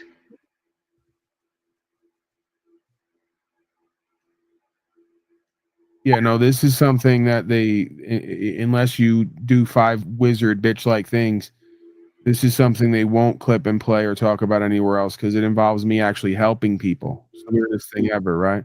Yeah, they never clip out and post where I'm actually working with anyone or helping them. So go to the comments. Let's all see right, what I'll you got. pin them so you can see them there. So you could read that one there. Since your fucking microphone isn't complete shit, I'll mute up. I'll just pin the comments as you read them. Can you pin? You can't. It'll be better that way because this is just ridiculous, dude. Oh, you're saying on the other side. You know, honestly, if I just get a new battery for this laptop, if they even still make fucking batteries for this laptop, I might be able to shortcut potential, you know, tech investments. I mean, because that could be cheap as fuck. I mean, that could be, you know, I don't know, $20-$50. I don't know. So maybe 60. I don't know. But you know what they're doing now is they're getting rid of tons of older model laptop, you know, parts and shit because they want everybody to upgrade to these. You know, it's all planned obsolescence, all that bullshit. You know, they just want people to keep buying. So, you know, they make shit to break quicker and all that. But they're also getting rid of the older parts, you know, parts for older model tech equipment because They want everyone to get onto these newer products that are made to break just that much quicker. You know what I mean? And so the bottom line is Landry is already failing at a test non-test, because I didn't necessarily decide this was a test. I just kind of said it to him, and he's failing it already. That I can't tell him anything in confidence and trust him to not say he won't bring things other places, and then have him go immediately cross that wish and that boundary. Like I just explained to him with my father, and he thinks he's going to prove something when I didn't say anything back there that I wouldn't say in front of everybody. If anything, the only thing that I don't want out there is specific numbers, if you get what I'm saying, right? About like what I have and don't have and all the rest of it. I don't really like that whole thing. I know I'm supposed to and crow about it everywhere and all the rest of it. I don't like that. If that makes me look bad, that I've revealed private information about me and what I have and don't have, and I don't want that out there for the public consumption, just like I wouldn't want my bank card out there. Landry's already now doing again what I just asked him not to do, that he says he doesn't do, and mocks me for having an issue with, and he's going to wonder why I'm immediately tomorrow not going to take anything he said to me seriously. I'm probably going to go on a rampage on him very calmly, like I am now, pick him apart, get him in his feelers, make him feel like shit, and get him cycling and spinning again. If that's what he wants and needs. I may just fucking gray rock him again, and he really can't stand that, it seems. That was his one big issue today. And Paulie ignores me and doesn't give me attention, and then tells other platforms to do the same. I can't fucking tantrum and generate drama and content and get paid. So apparently I'm doing some TML level shit here. So I don't know what he's referring to, because I've been out of the lore for so long that it's hard to, to consume enough. Okay, so let's be clear. Let's be clear. Lore, if he's quoting me, referring to you, that's not a problem for him, because he didn't say he cared or not whether or not this shit goes private or not, or public. I don't think you were there for any numbers or value. No, you didn't stream that. No. Didn't stream what? Me talking numbers and value with them. No, the only thing I streamed, dude, was when I, by happenstance, pressed the back button on StreamYard and had the link, because I had never joined the panel, but I was going to. And I was just going to StreamYard to set up a stream for tomorrow, like I told you, for that documentary. And then I saw you guys were talking. I was like, wait, what the fuck? Where am I? And then he added me. So I just figured to restream it just in case anything spicy happened, But yeah, bro, come on, man. What are you doing? We need that. It's like you guys, I swear, man, none of you guys can just ever fucking have a conversation. I'm not getting on you, but like, we can't just ever fucking talk and it not be a fucking voyeuristic activity. You guys really want to fuck me, don't you? Oh, it was our poll. Of course it was our poll. I mean, that makes sense, I mean, I don't know why I wouldn't have figured that out. Surprised I didn't think of that, actually. Yeah, he's again one of the biggest little twerp snakes out here who's never even shown himself on panel, man. That's all these people want to do, is be involved in somebody's life that they feel better about affecting in a negative way. It's fucking crazy, man. The fact that you all have communications with each other is even more revealing. Why the fuck would you want Larpole in your life at all? Having him in a fucking chat box is more than anybody would want. And they got direct lines to each other.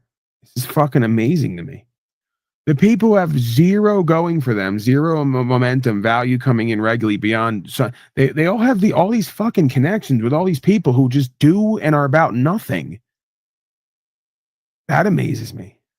There's like a handful of people in this community who have my fucking number or even able to get a hold of me. And it's not Larpole, oddly enough. I don't have these secret private spaces and stream things secretly. That makes sense if Paul didn't know that was happening. I am done here. Okay. So, yeah. Just, whatever. You can do whatever you want, bro. At the end of the day, because anything gets taken and twisted. Oh, you know, we heard it, we clipped it. Paulie Boy said make it private. Okay, don't make it private. What do you know? Where does this all go, man? This is part of my fucking. I mean, am I wrong? Was it wrong? Let me ask you, was it wrong for me to restream it? Because in a way, I mean, my immediate, like, I didn't immediately stream it, by the way. I was on for like maybe, I don't know, a couple minutes at least before I started the restream. And if not a few, maybe even 5 minutes. I don't remember. But yeah, was it wrong for me to restream it? I mean, was it some type of no, bro? Or, you know, no, I think that it would be best if everybody gave everybody notice of what's going on, informed consent. But if not, man, whatever. You know, again, everything in these spaces gets clipped and reclipped, taken out of context, you know, just to do a hit piece. It's just the nature of the beast. And I would think you would know that by now, right? But again, does it all have any real consequence beyond a certain point? You know, you're never going to shut down who I am and what I do, you know, and only I can do that. And I don't say or do anything or feel any way that's going to get that done. Right. So like you may pull 5 or 10 people over to pay you instead of me because I'm the worst guy, whatever. You know, if that's what it's meant to be, then I'm cool with that. I make peace with all that. Everyone's going to wind up where they're meant to be. Right. So yeah, man, you know, again, I fucking grade rock most of these people. Landry's a fucking a new case, right? Talcott's kind of, you know, I want to believe changed his perspective and his tune and gotten a little bit better at you know, directing his situation and coming to terms with me and not playing so many fucking games with me. So yeah. Other than that, I don't give a fuck, man. Let all the rest of these people clip and twist and spin to their heart's content. Well, that was amazing to me today that they all had all these clips ready. They fucking sat around pulling up clips from years ago. I hope you try to use it. Went over from Landry's stream. It went over to Flo's, and he's got all these clips too. I don't know if I think if you guys were talking the whole time, then you, I guess, didn't even see it, right? But I by without choice, you know, it shot me over there. So then I'm watching some of him just reviewing old ass clips like the one that I think you guys were watching on Landry from like a year and a half ago, unless that was on Flo's. I don't know. I'm getting it mixed up, man. But you know, just the drama content, man. It's like a lot of the reason why I think got off YouTube and the internet as a whole. I mean, just get back to source, man. Sean a source instead of Sean a fucking Panelverse acrobatics and nonsense. But yeah. Well, that's what I try to use this for, is, you know, to make peace with whatever's meant to be, especially what I don't like, right? And then understand also that if I can't make peace with what I don't like, which I presume I can with anything, maybe there's some things I'm not supposed to, then I can at least change it, right? So it's really to take the power back or stop giving it away. So again, it's perfect that Slow State would show up again for his bi-monthly loop every 2, 3, 4 months. He's got to do this because it's a spiritual test for me.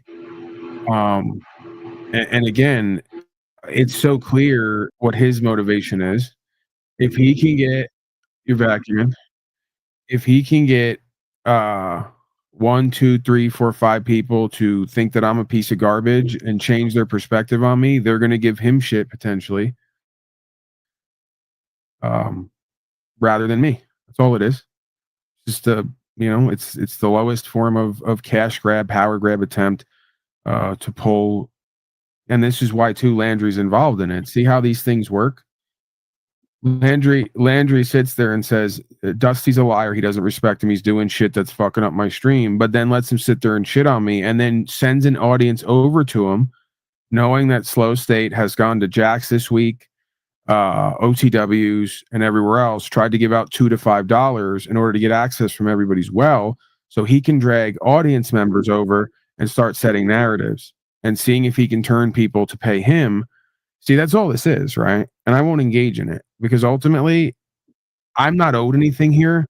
I'm blessed And I have to remain thankful and grateful. If not, I'm going to get like that, lustful and greedy and desirous, and I'm going to undo myself. And I'm going to chase cash at the expense of my integrity. I don't want to do that. I don't like living that way. So yeah, man, they can just keep doing what they're doing. They're building up shitty karma for themselves. The more that I don't feed into it, the more that the universe is going to deal with it.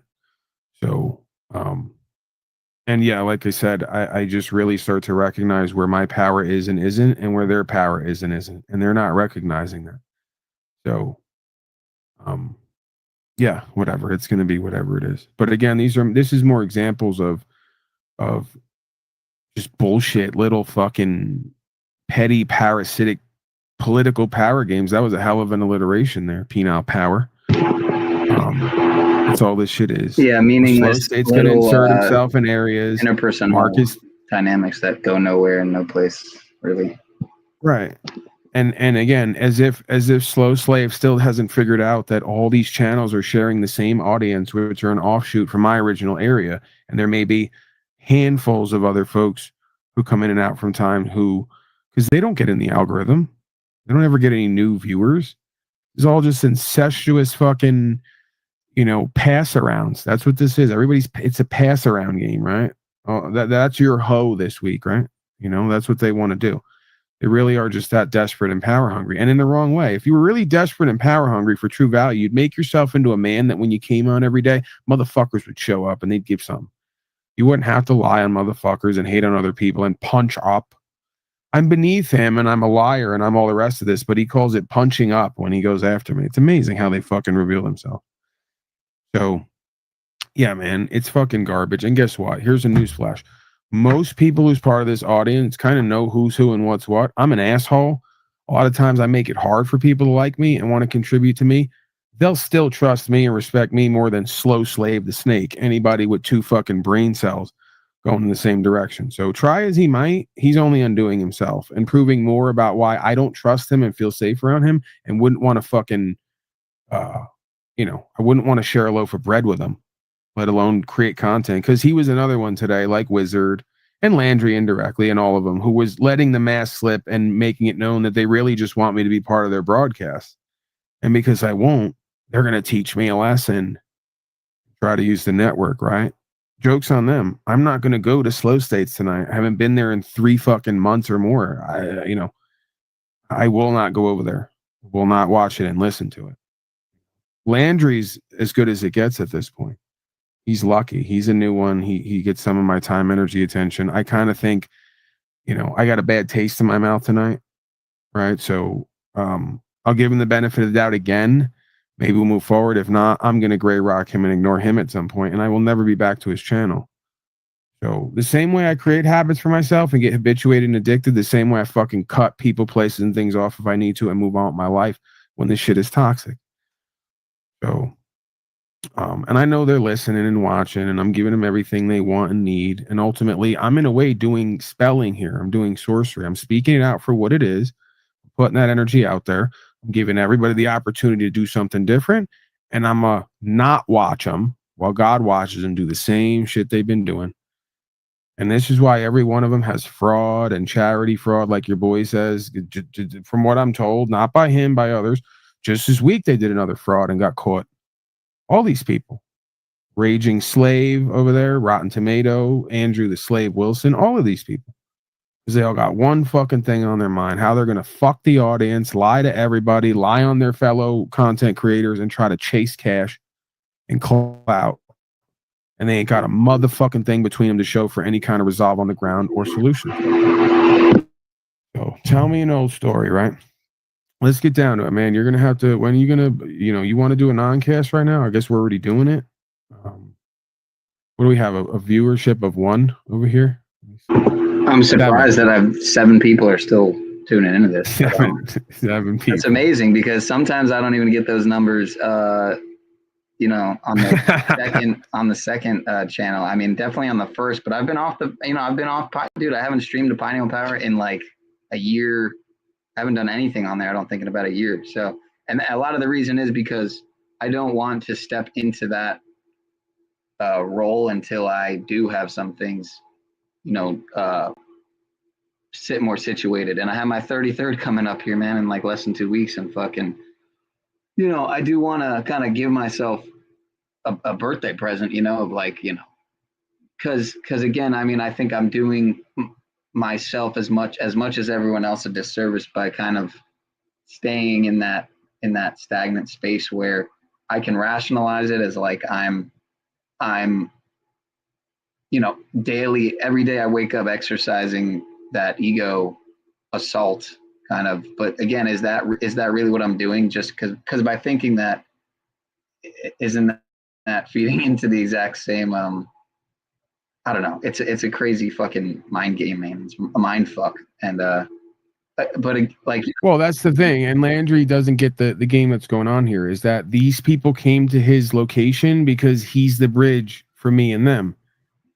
Right? Or maybe he does get this, and he's just using it to whatever he believes his advantage is. But it's just all incestuous power games, political science games, right? So they can't get on my channel, and they can't get me anywhere else. I'm saying Slow Slave, Contia, El Slavo, and all the rest of these people. They can't get to me on my broadcast anymore. I won't come to theirs. And when they go to other places that respect me, they don't allow them to fucking do what they do everywhere else. So now they're in a quandary. How do they get access to me? How do they get me to respond to their crap? Right? Or how do they make it look like I'm relevant in their life so they can keep talking about me? Because if I don't engage with them, it's harder for them to say, we're talking about Paul again today because he engaged with us. It just makes them look like what they are, loser haters, right? So they need me to engage every so often so they can start talking about me again and drumming up fucking contributions or whatever else and play power games. Because if not, they don't get to do that. And it's weird to me, man. Weird. It's weird that this many fucking people would have this much focus on me while telling me not to make all this shit about me. Am I vacuuming on your end? Because this shit's fucking ridiculous, dude. My bad. Yeah, you're vacuuming. Yeah, so my apologies to the chat. Again, that's why we're on the 3rd channel. I would never dare stream this to the 1st channel, not even the 2nd, really, because it's just, you know. But again, I've been streaming sporadically on the 2nd channel. See, and these people are evil. They're either really stupid or they're evil. And Arctic Timberwolf is not only that, he's a coward because he went up somewhere else just yesterday. I heard him because it was played to me. OTW, whatever, and that's another reason I don't stay at OTWs at times. You know, I take week or so breaks. You know, check in on them or keep it moving. But yeah, man, they want to sit there and they want to enable it and say Landry's schooling me at this point. You know, like okay, he's schooling me on what exactly? Yeah, I couldn't tell you. I don't know.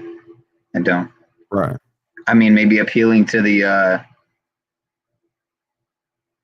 To the cupcake, you know, divine feminine, you know, cupcake, maybe a little more. It's not divine feminine.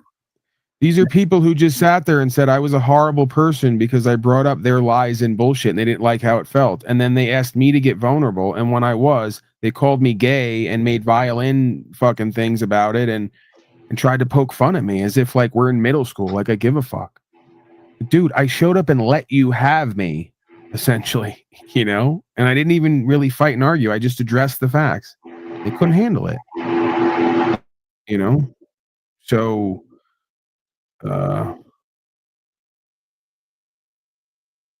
yeah, Arctic Timberwolf. I don't have any clue who you are because you're completely insignificant, not only in my life but in everybody else's life here. You don't serve any purpose. You don't contribute in any meaningful fashion. You just fucking hate and say stupid shit. Okay. And again, you don't even have the balls on a 7-person fucking non-cast right now to just click the link and come up here and interact with me as a man, but you'll go other places and talk about me. And then the alternative is you will get on panel and act like the 5 hoes tonight on Landry's channel along with him. Fucking embarrassing. Every single thing they said was a half-truth at best, and they missed the rest of the nuance and context because they like to do that, just like mainstream media does that. The people who stomp and say, why is he free? They act just like their government and just like the media. You know, it's not a coincidence. So, yeah, he's not schooling me. He's revealing himself and everybody else. If Landry was smart, he would refocus and stick to certain things. He'd jettison all the losers who want to use him to play power games, and he would get with someone who he says he finds real empowerment and value in. And then he would inspire me, if necessary, to create in a different way. And we would have a back and forth kind of energy there, you know, kind of like me and OTW have at times, right? That would be the, you know, a wise thing to do, and check me when necessary, right? I'm not saying just go along to get along with me. If I'm bullshitting or I'm missing the mark, get me right. Even at the expense of me arguing and acting like I'm right when I eat. That's cool.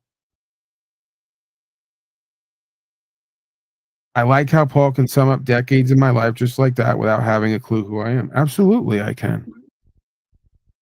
On your end. Now I got the wrong thing up here too. I don't want. I've cleared my whole algorithm. I won't even. On my main account, I won't even go anywhere. Here? Oh, my bad. Okay, no, you're good. I figured it out. What are you saying? What did you just say? I don't know. I was saying that I cleared my algorithm, so I won't even fucking search channels or go anywhere. Yeah, dude, you know, I think Cage fucked my shit up, man, because on one of the streams, I think it was the one where you hopped on like some weeks ago, you know, he ran my numbers up, I think, or whatever, and fucking, and then the next couple streams I did were just fucked, man. The numbers were fucked. You know, that's why I would never do that. I told Cage that, and they're accusing me of buying subs again. This is every year or two, some other loser comes out of the woodwork. You know, sorry, not sorry, Landry, but you're this year's loser. Shit, dude. I would love for someone to try to tell me that shit, because even though that happened on that one stream where you know, the live viewers was way up or whatever, I mean the total view count at the end wasn't very reflective of it. I mean, it was about what I thought it would be, you know, like, I don't know, 100 mid-100 views for a 3 or 4 hour stream or something, 3 or 4. Right. But no, they only do that with people who have more than them, who they want to say are jealous of them, and then discount or demean or devalue their results. Right? That's the game. So if you ever get to a point where you get 10,000 subs and you can do, and again, this is only because they let me back in the algorithm when they kept me out of it the whole time. I see, even he was right about the 100 thing, because I look at my shit, and if I see the first number change, I'm gonna say 100. And then I got to say to myself, you know what? That really ain't true. You probably got like 50 or, you know, whatever the case may be. So, but, yeah, man, you know, they want to do that. And that's why I tell them it's really not fun for me, because you guys see it as punching up and toppling the gorilla and competing with my results while you lie about them and demean them, but they're not even honest results. You know, and again, maybe I'm just sniffing my own product, but I really do believe, you know, that I should have more subs than I do. And I know the first channel's been shadow banned and burned and whatever, bro. It's going to be whatever it is. But they like to insult everybody's intelligence. And they don't really have to, because there's a reality there that even if I was supposed to, meant to have more in a worldly way, I'm not, because most people are not going to get online with Legal Lawful. They make fun of Brian O'Shea and others. They're not going to do what he does, because they got too much to lose, right? They're going to bend over and suck dick and do whatever the state tells them, and they're never going to push back on anything. They're never going to own their own property, have it tax-free. They're never going to travel freely. You know, they're never going to not follow statute, policy, and code like it's their law. So most people are not my people anyway. They're not really meant to be with me and what I'm doing. But yeah, so now they're trying to, you know, it's possible that the address wasn't correct or whatever, but they're trying to make it seem like I didn't send in the fucking service hours for, because I got the court cost converted to service hours, because I was actually a fucking lead volunteer. You know, I was a volunteer at this grief, you know, loss support group thing at this church earlier in the year. Like I did a full round, almost went every week for, what was it, like 13, 14 weeks, you know. In the last week, there's like a potluck or whatever. I went to probably at least 10 of those weeks, and I was going with my mom actually. And then the lady who runs the group was like, you know, would you want to be a volunteer? Like we could use, you know, and I didn't want to let her, you know, she kind of, it's not like I had anything better to do, you know? So I figured, you know, the least it's going to do is probably help me anyway. So, and then I could also kind of be a service there, which wasn't much, you know. I just helping clean up after and fucking give out the name tags, you know, little shit, nothing, you know. It was more of her, I think, thinking that it was probably going to benefit me. And so in a way, you know, when you ask someone to help you, you're really trying to help them. I think that's maybe what was going on there. You know, help you, help me, help you, help me, help you, you know? Right, but that's kind of the perpetuation of our problem, is that everyone presumes that nobody else cares and isn't going to be down with them for something. More reason we need a centralized cause or idea, right, or principles, but it's not always the case, man. You know, and it may look like that with me after the fact when people do certain shit, and maybe I shouldn't handle it the way I do. But yeah, you can't think that way, and if you do think that way, that's evidence of your character, and more the reason you need to change that, I would say. And that's part of what I've worked on, try to, you know, is cultivating this aspect of me that just, I do what I'm supposed to do because that's what God put me here to do. And part of that is serve at times. So I just think that's a hack, man. It sounds like a weakness. You're vacuuming. But yeah, I think that's actually a strength, right? If you can finally get yourself to a point, and again, this is not, everyone's going to say I'm crazy. This is a horrible business model, but if you can get yourself to a point where you do what you do because it's what you do, I think the money shows up, right?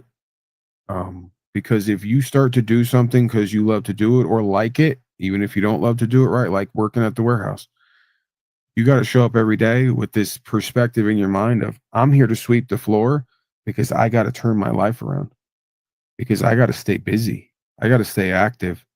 Yes, I need to pay my bills. We all know that. But I don't want to get up every day and chase cash. I want to get up every day and chase improvement, right? Or a different perspective, bettering myself. And if I get paid to do that, I'm ahead of the game, right? Because then I get to tell myself that. See, and they'll say, well, this is how Paul lies to himself and everybody else. That's a hack to me. You got to reverse pimp yourself sometimes. For me, maybe not everyone else, because a lot of people are money hungry here. I literally wouldn't do shit more than what's necessary for the cash. Now, if I could get myself to see how, especially something mundane I don't like, if I get myself to see authentically without really bullshitting myself, but convincing myself that there is something here beyond just the cash, now I can convince myself that I'm getting paid to better myself every day, not to just show up and be a fucking placeholder, right? I don't like that feeling. I feel like that's your fucking deal, where you don't like the idea that you're getting paid to trade your time and show up as a placeholder. Well, you're fucking yourself with that belief. You got to start to see how you become lazy and procrastinating. You don't move as much as you should. And you know you need to work and serve more.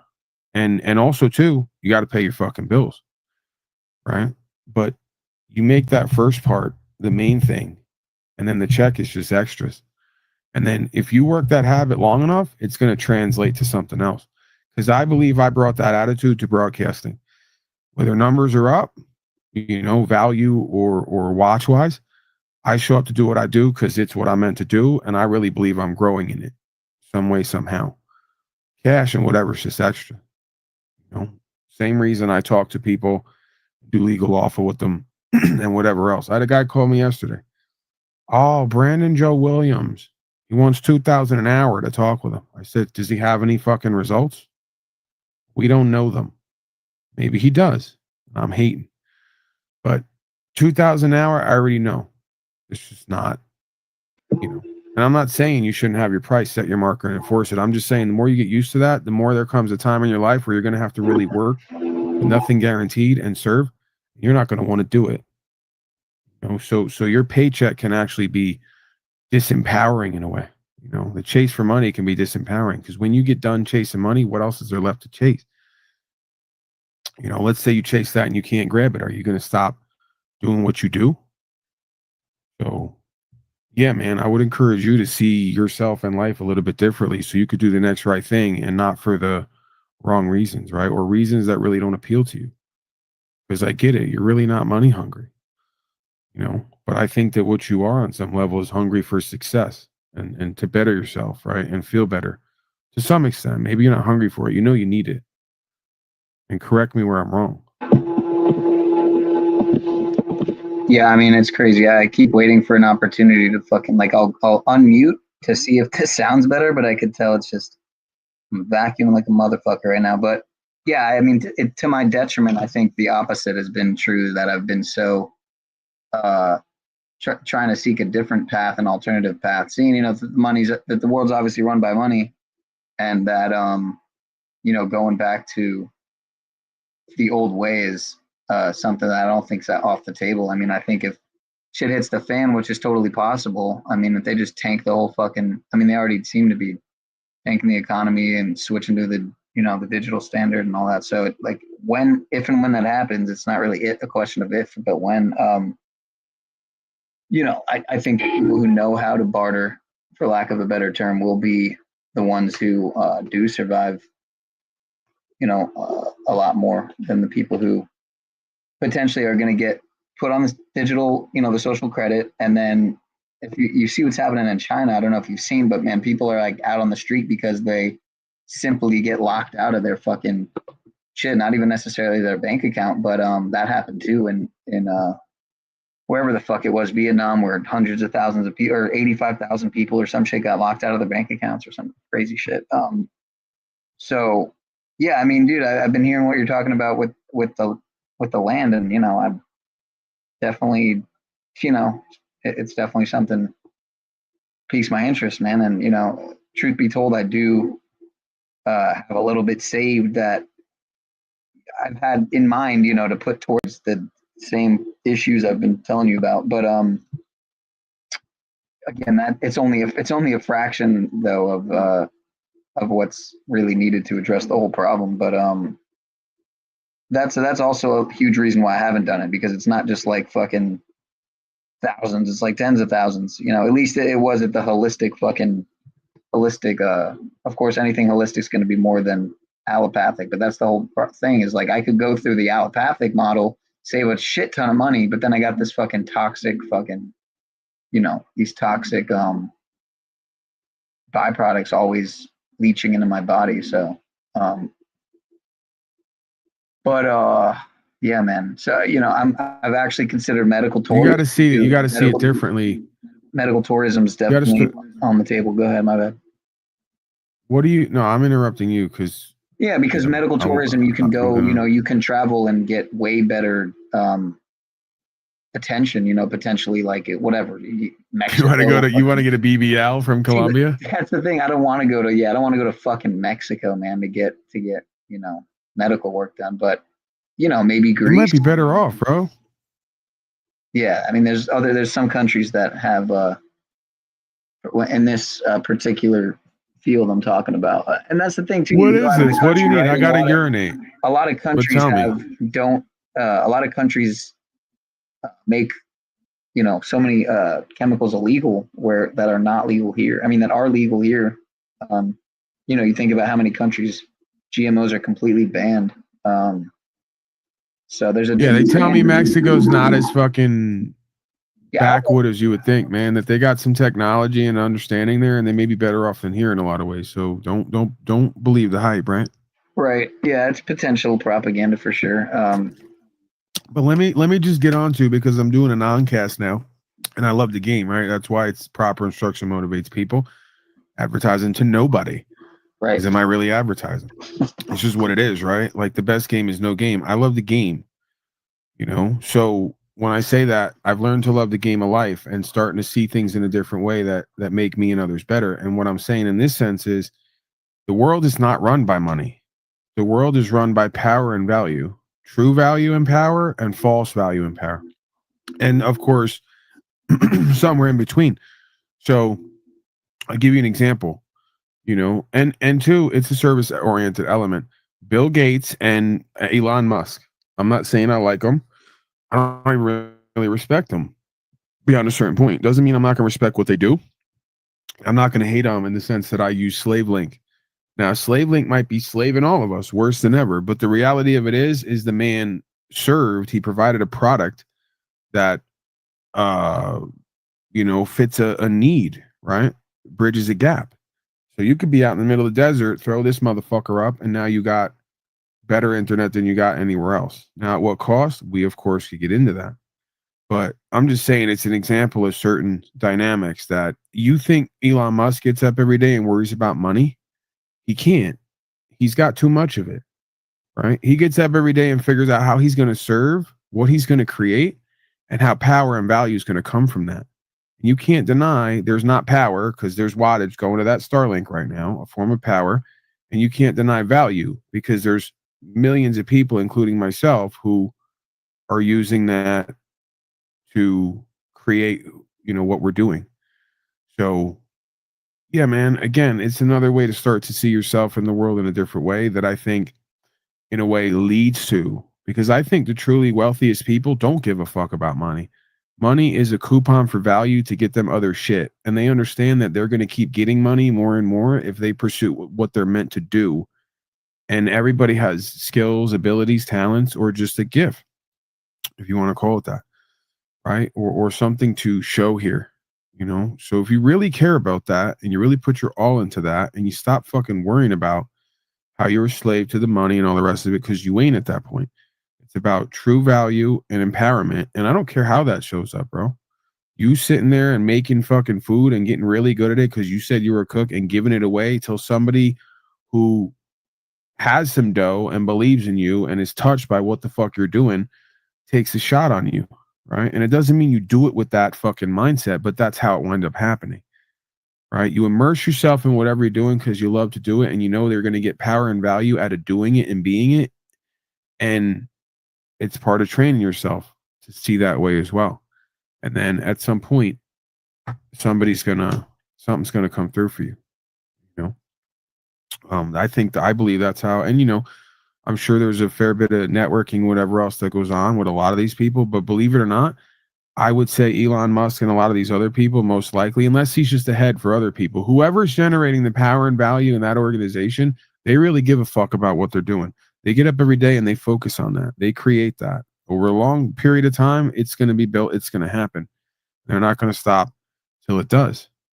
Right. So with an attitude like that, with a mindset like that, that's the hardest thing to do, is find the inspiration every day. If you know God has a plan for you and you really believe that and you train your brain to think that way and you start living that way, you're going to be unstoppable, man. And you're going to find your niche and you're going to do something you really love to do. And people are going to take a shot on you and you're going to be successful. And it's not going to be like work. It's going to be part of your purpose. So, yeah, man, I see it with myself. I know there's more to come if I let it be. And I actually, follow my own rules. And I think the same is true for you. And I think there's plenty of evidence of that on the world stage. People who you can't deny them a seat at the table for whatever they do because they really love it and they're going to do it like that. And they're going to surpass everybody over a long enough period of time. Someone's going to give you a shot. Someone's going to, take the risk with you.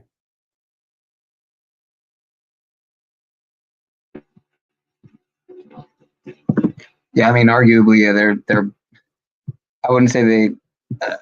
I don't know if he cares not to bring it to fucking Elon, but I mean, definitely, he's a part of he's just a byproduct of the Technocracy Party. I don't know if you know about the Technocracy. It was literally called the Technocracy Party. I'm pretty sure his dad was like the founder of the fucking Technocracy Party, if I remember correctly. So, but yeah, I mean, they're building something.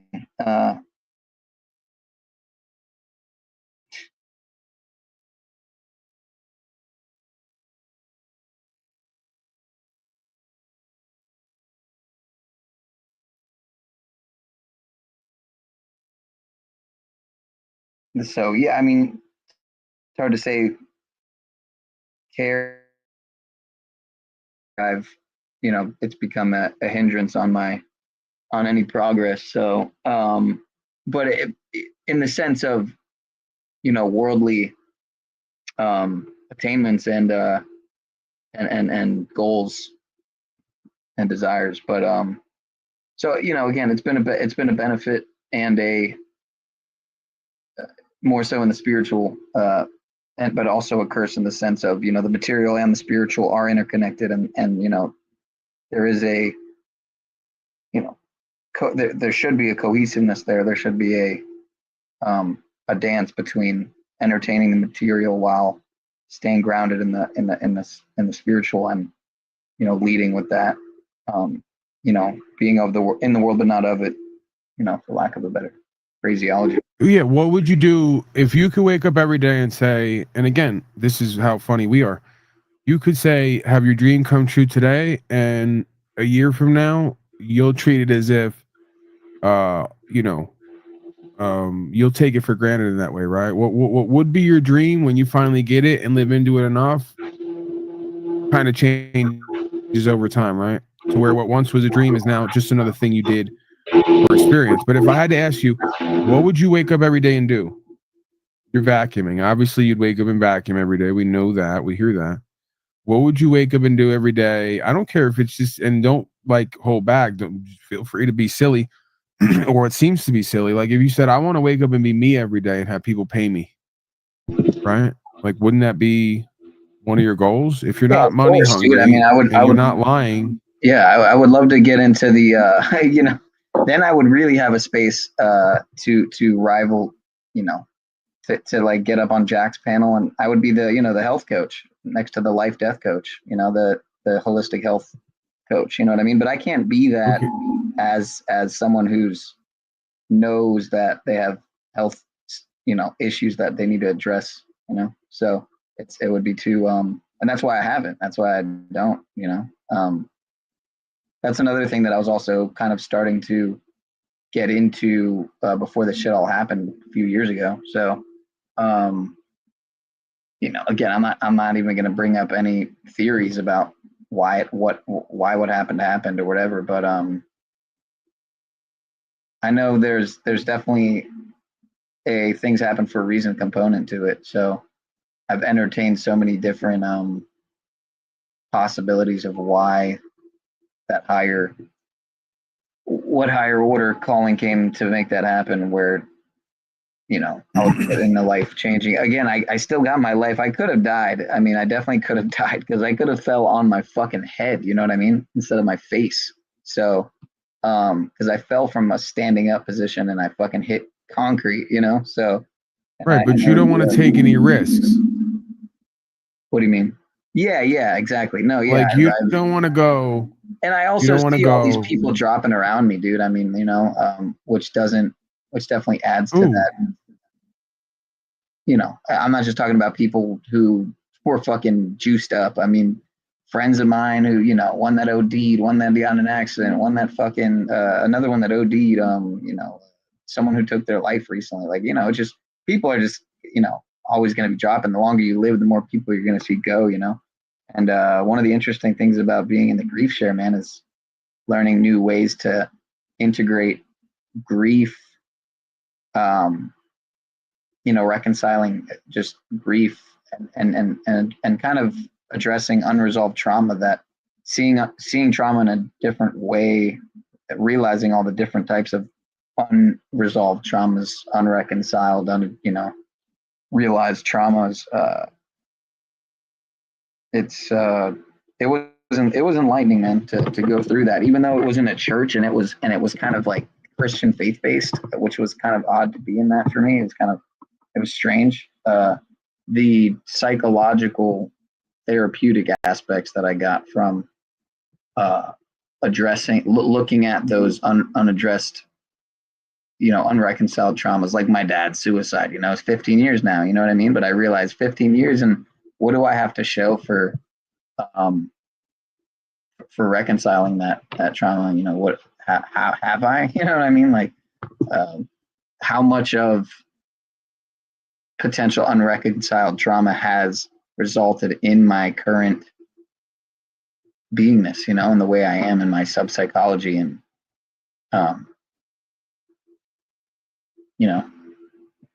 and again, I could go through that grief share shit. It's a 13-week, 14-week, whatever thing. I could probably go through that so many more times and just, always just be learning more and more about myself. But, the whole faith-based aspect of it, not faith-based aspect, but Christian, kind of religious kind of skew to it, kind of turns me off a little bit to it.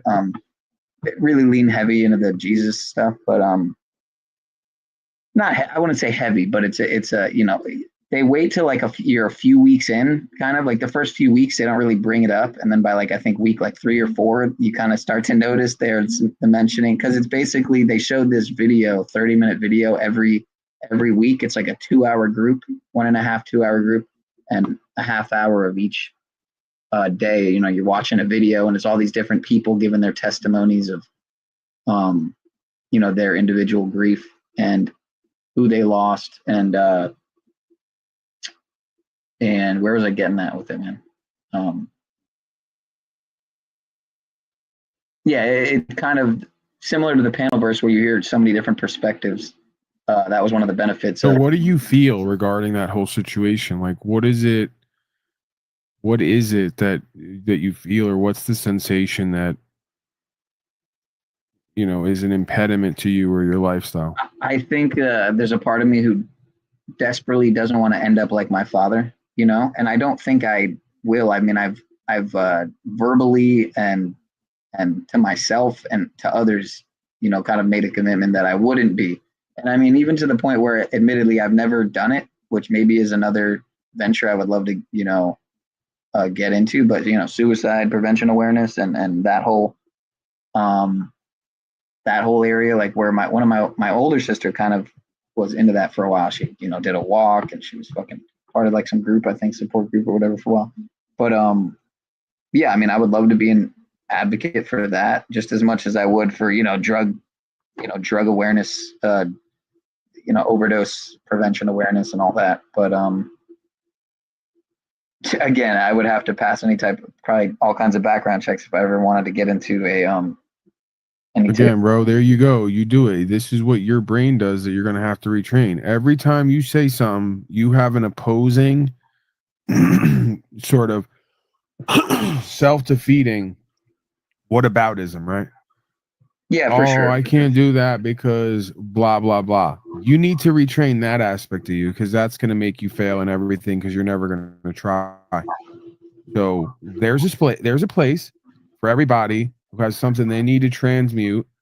And if you have grief or unresolved shit, part of the way you work through that is taking your experience and giving it away to others. As silly as that seems and sounds, right? It's part of the catharsis of it. So there are groups around your town where people go because you got to get a headset or something, man. Yeah, it's bad. I know. Because people got people close to them who just died and they want a place to go and talk. And that provides a perfect opportunity for you because you get to show up and do what these losers here all mock me for. Paul's going to talk about him again. He's going to talk about him again and his life story. Yeah. Because I got pain, because I got trauma, because I got hopes and dreams, because I got fears, and I'm going to inspire me and other people, and I'm going to talk myself into success. I don't care if it takes me 2 fucking lifetimes to do it, right?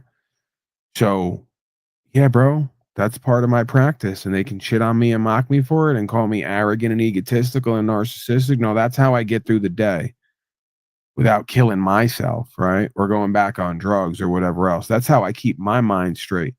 That's how I keep my heart feeling like I got purpose here and that I'm good to go. And that shit don't even occur to me anymore. What used to occur to me whenever I have setbacks or lose momentum or whatever, that I don't even belong here. I shouldn't live. I don't even want to exist or live. That shit don't even come up to me no more. It's not even an option because I retrained my brain and I continue to. And are there times where I may maximize and minimize? I don't want to look at something or sit with it, right? And that's what just keeps me going. Yeah, and I got to watch for that. It's a blind spot.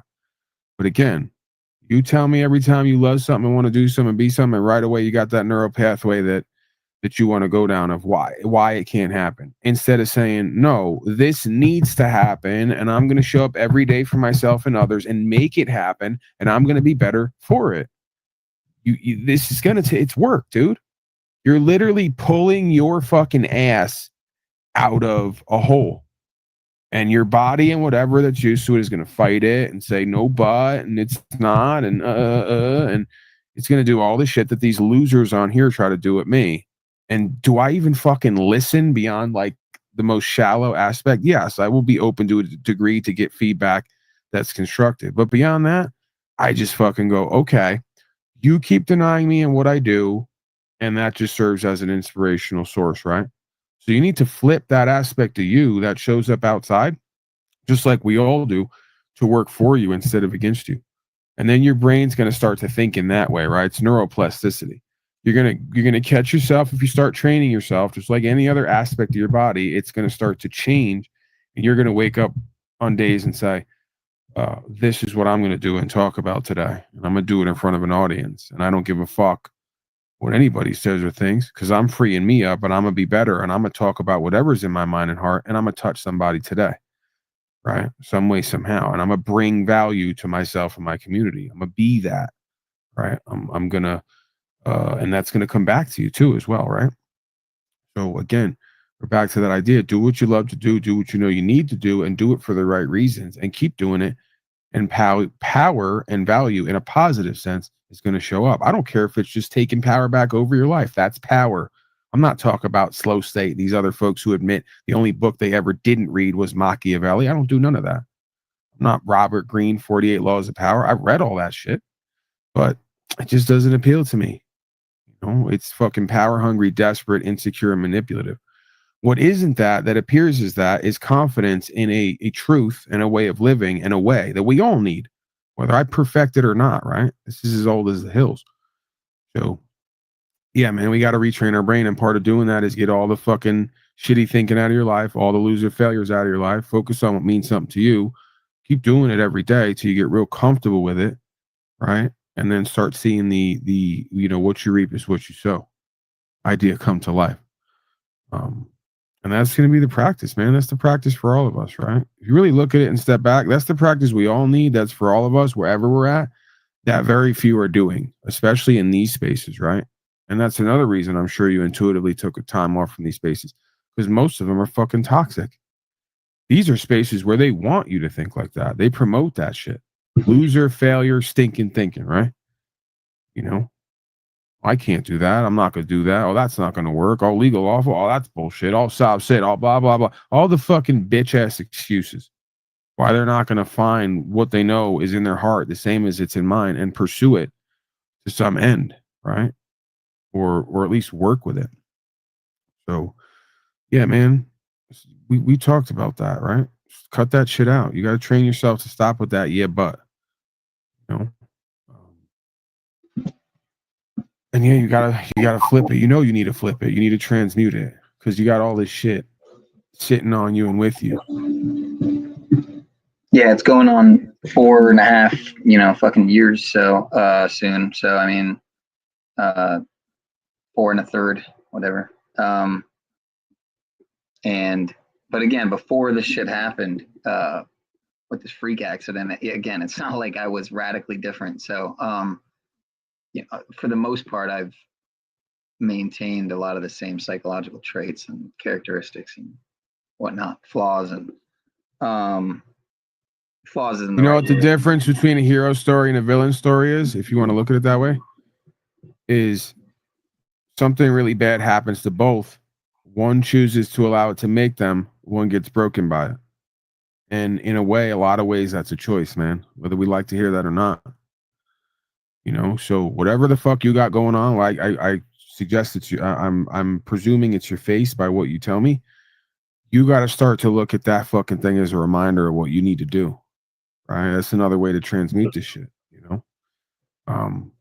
Yeah. Every time I look in the mirror and I know that I got this, I'm going to use that as energy to do this, right? So that I can, because you got to look at this curse as a blessing so that it can help make you. If not, you're going to let it break you. Yeah, I mean, I arguably have in a lot of areas. So, I mean, it's definitely held me back. So, yeah, it's food for thought, man. But you said it's coverable, no? Yeah, I mean, to a degree, but like, I want to see this fucking thing now. Yeah, I swear to God, if you got some fucking pimple on your head or something, I'm gonna fucking go off on you. Now it better be. It's actually amazing that you somehow haven't noticed, because I'm sure a lot of people probably have without me telling them. So because it's as easy as it is to hide, it's even easier to notice. I feel like anyway. But then again, I talk to people all the time, and I feel like they don't notice, and I even have I've realized a lot of the time people don't notice. But whatever, man. It's what's the word? Surface level shit, but in the sense of living in the world and with the people that materialistic the majority of people are, myself included to a degree. That's the thing, is like before this shit happened, I would say I was more, I mean, I wouldn't say I was like egoic, but I definitely was more, I had a bigger ego for sure. And I mean, I was definitely more confident with just being myself. And you know, it's been a mind fuck more than anything, actually, which is crazy. But I've also had to come to terms with the fact that it happened for a reason, and one of those reasons was probably that I was someone who definitely took things that weren't mine to take, and it was kind of like karmic not retribution, karmic law just at work. So just thieving and shit like that. And regardless of the fact that it wasn't people I was thieving, it was fucking corporations or whatever, That's the first thing I thought of when you said it. It's interesting that we both had the same thought. Right. And again, it was such a low level, petty, minuscule misdemeanor. No such thing, bro. You stole. You're a thief. Right, exactly. See how that works? You want to fucking... Right, at the karmic order sense, that's what I mean. It's like, because nothing scares me more than karma, man. I mean, I don't think... This is why I'm so passionate in these venues with these people, because I do take it personal when it comes to being a liar and a thief and attempting to change that in every way in my life. So are there times where I exaggerate? Yes. I don't consider that lying and thieving. While I'm sitting around people actively lying and trying to take who I am or what I have, because that's their only motivation. I don't give a fuck what they say. It's obvious, and that's fine. But the point is you're not supposed to feel trusting and safe with yourself being a fucking liar and a thief, or anybody else around you being that. And that's the majority of these motherfuckers on here. They'd steal fucking $10 out of my back pocket if my back was turned. They thought they could get away with it. Let's be real. So I've been in situations where I've been entrusted a ton, and I've not even thought about it at this point. So yeah, man, I take that very seriously, because I do believe on some level you get what you give in this life. And that is in a way a blessing and a curse. It's a blessing for me because I could step back and say, as long as I'm doing what I need to be doing, and I'm not all the time, then I'm gonna be good, right? Let me just tighten up where I need to, even if it takes me a while. And it's a curse for these folks, because if they want to try to lie on me and steal from me or what I have, they're going to get that karmic retribution, right? We all want to think we could do whatever we want to do. So I really believe in that. I've seen it. I've seen people killed over fucking with me when I had nothing but good intentions. Because the universe moves some way, somehow, right? So that's crazy. I didn't know that. I don't think you've ever... I don't remember you. Yeah, I talked about it once or twice over the years. But yeah, and again, you can't prove it, but just the way certain things come about and how they feel to you versus everything else, there's just something there. And it's like, just like you just said, it's no coincidence. The first thought I had was you taking that pen from the hospital, even though this happened before that, I'm guessing. Yeah, way before. This has been a pattern for you. You've been lying and thieving for a long time, right? So now you need a reminder when you look in the mirror of who and what you've been and what you're going to become. And that thing is going to be a symbol of that. Just like Two-Face, bro. Like, I'm joking with you, but it's the same thing in the Batman movies. In every movie, there's this archetypal shit, right? Something really bad happens they never would have thought happened, and they get an option. Become the hero on the hero's journey, or become the ultimate villain, right? And get dark and morbid and want to hate on motherfuckers and lie on them and steal from them and subvert justice, right? Isn't that the fucking story?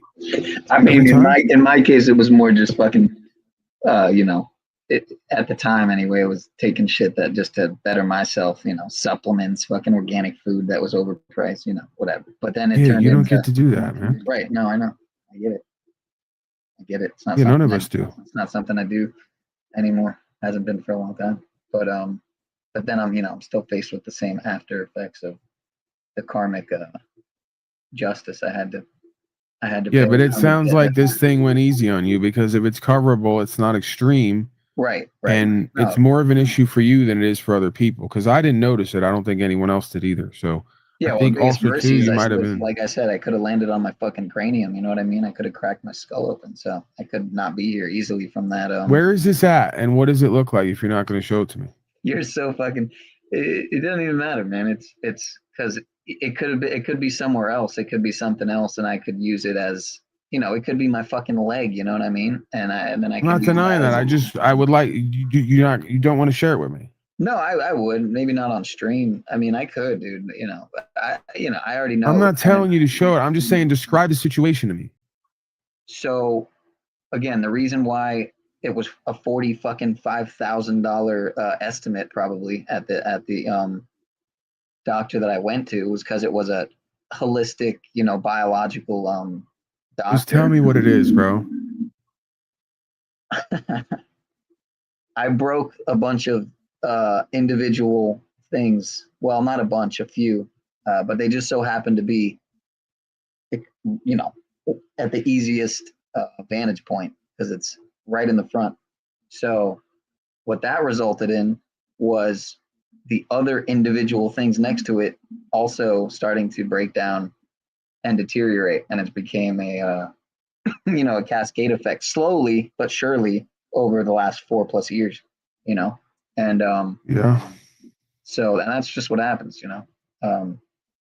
Is it like your nose or? It's close. It's close to my nose. Right. I'm sure you can. I'm so sure. What are they gonna do? Figure it out. Yeah, bro. I haven't even seen that, man. I don't think it's as bad as you think it is. It is. Well, it is and it isn't. Because it could be so much worse, but it could be a lot better. Because before it happened, admittedly, the health in that area wasn't perfect, but it definitely was good enough. I didn't have to hide it. I could talk without any issues. I could be around people and have conversation without any issues. But yeah, so it's also an issue in other arenas too. I'm sure that you could imagine if you figured it out. You'll probably figure it out because you'll think about it after this. If you don't figure it out by now, you can't eat pussy anymore or what? No, I still can. I don't. But, what are you, another Zetetic warrior? No, we got another one on our no problem with that. No, I mean, it's one of my favorite foods, but I mean, it's been a while, and this is a lot of the reason why, and it's not just because it's not just incel, it's actually ball cell. Right, ball cell, exactly. It's voluntary. So because in my head, it's like, who would want to, who would want, anyone who would want to would be comfortable with this issue would be. I would look at them weird, like, what the fuck is wrong with you? There must be something. We're gonna get over this right now.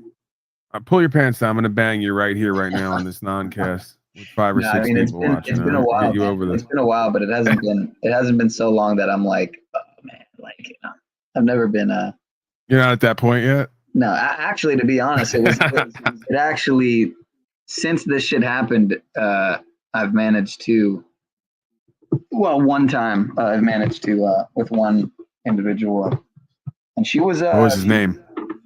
She was actually surprisingly, attractive in more ways than one. But there was actually that whole, she went along with the 2020 thing, and I guess at the time, man, I was so desperate that I went against what was one of my. Spiked the ball. Huh? You spiked the ball? I might have got some spike proteins, dude.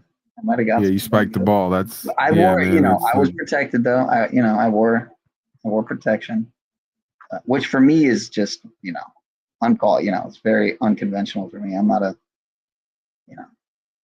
I'm not with the whole plastic on the. Yeah, it's like going swimming in the pool with a raincoat on. I mean, who's even doing that? It makes no sense. Yeah, it's just. It's bad enough they cut our fucking foreskins off so that we can't have fucking a male orgasm to the full height of what it could if they didn't. The what's it called, the mitsitsa, about the mitsitsa pepe, whatever the fuck it is, where I'm not saying that happened to me, Jesus Christ, I hope not anyway, but I'm almost thankful of that, man. I can't imagine being any more desirous of an even better orgasm, right? They did us a favor.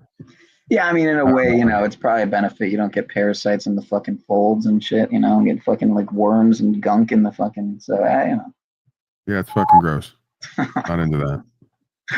Well, I'm not into, any of that. But man, I'll tell you another issue I have, totally different topic, but apparently my sister's not. I didn't mean well, okay, whatever. Go on. My sister, man, it's more so my concern is more so for her partner, who I'll just put it plainly. Her partner is a guy, but they're not really a guy because they were born a girl. So they're, and I have to deal with this thing where you're not gonna let me bang your sister, man. I told you this years ago. If you just let me bang this fucking broad, she wouldn't be with a transformer now. It's dude, I like the girl, man. I do. I like the girl, but it's like, I don't know if I like the guy. You know what I mean? Because it's like, dude, you're a chick, man. Like, you're not a dude. You can do whatever you want to yourself, but you're still gonna be a chick, man. And I have to like, what's up, bro? Thing, like, handshake. You're doing that whole thing.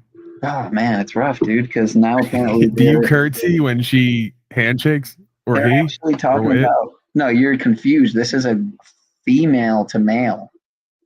So they're like, right. She's like, tries to be kind of like I don't know what it's not a chat is totally not the right. She tries to be one of the bros, she wants to be a bro.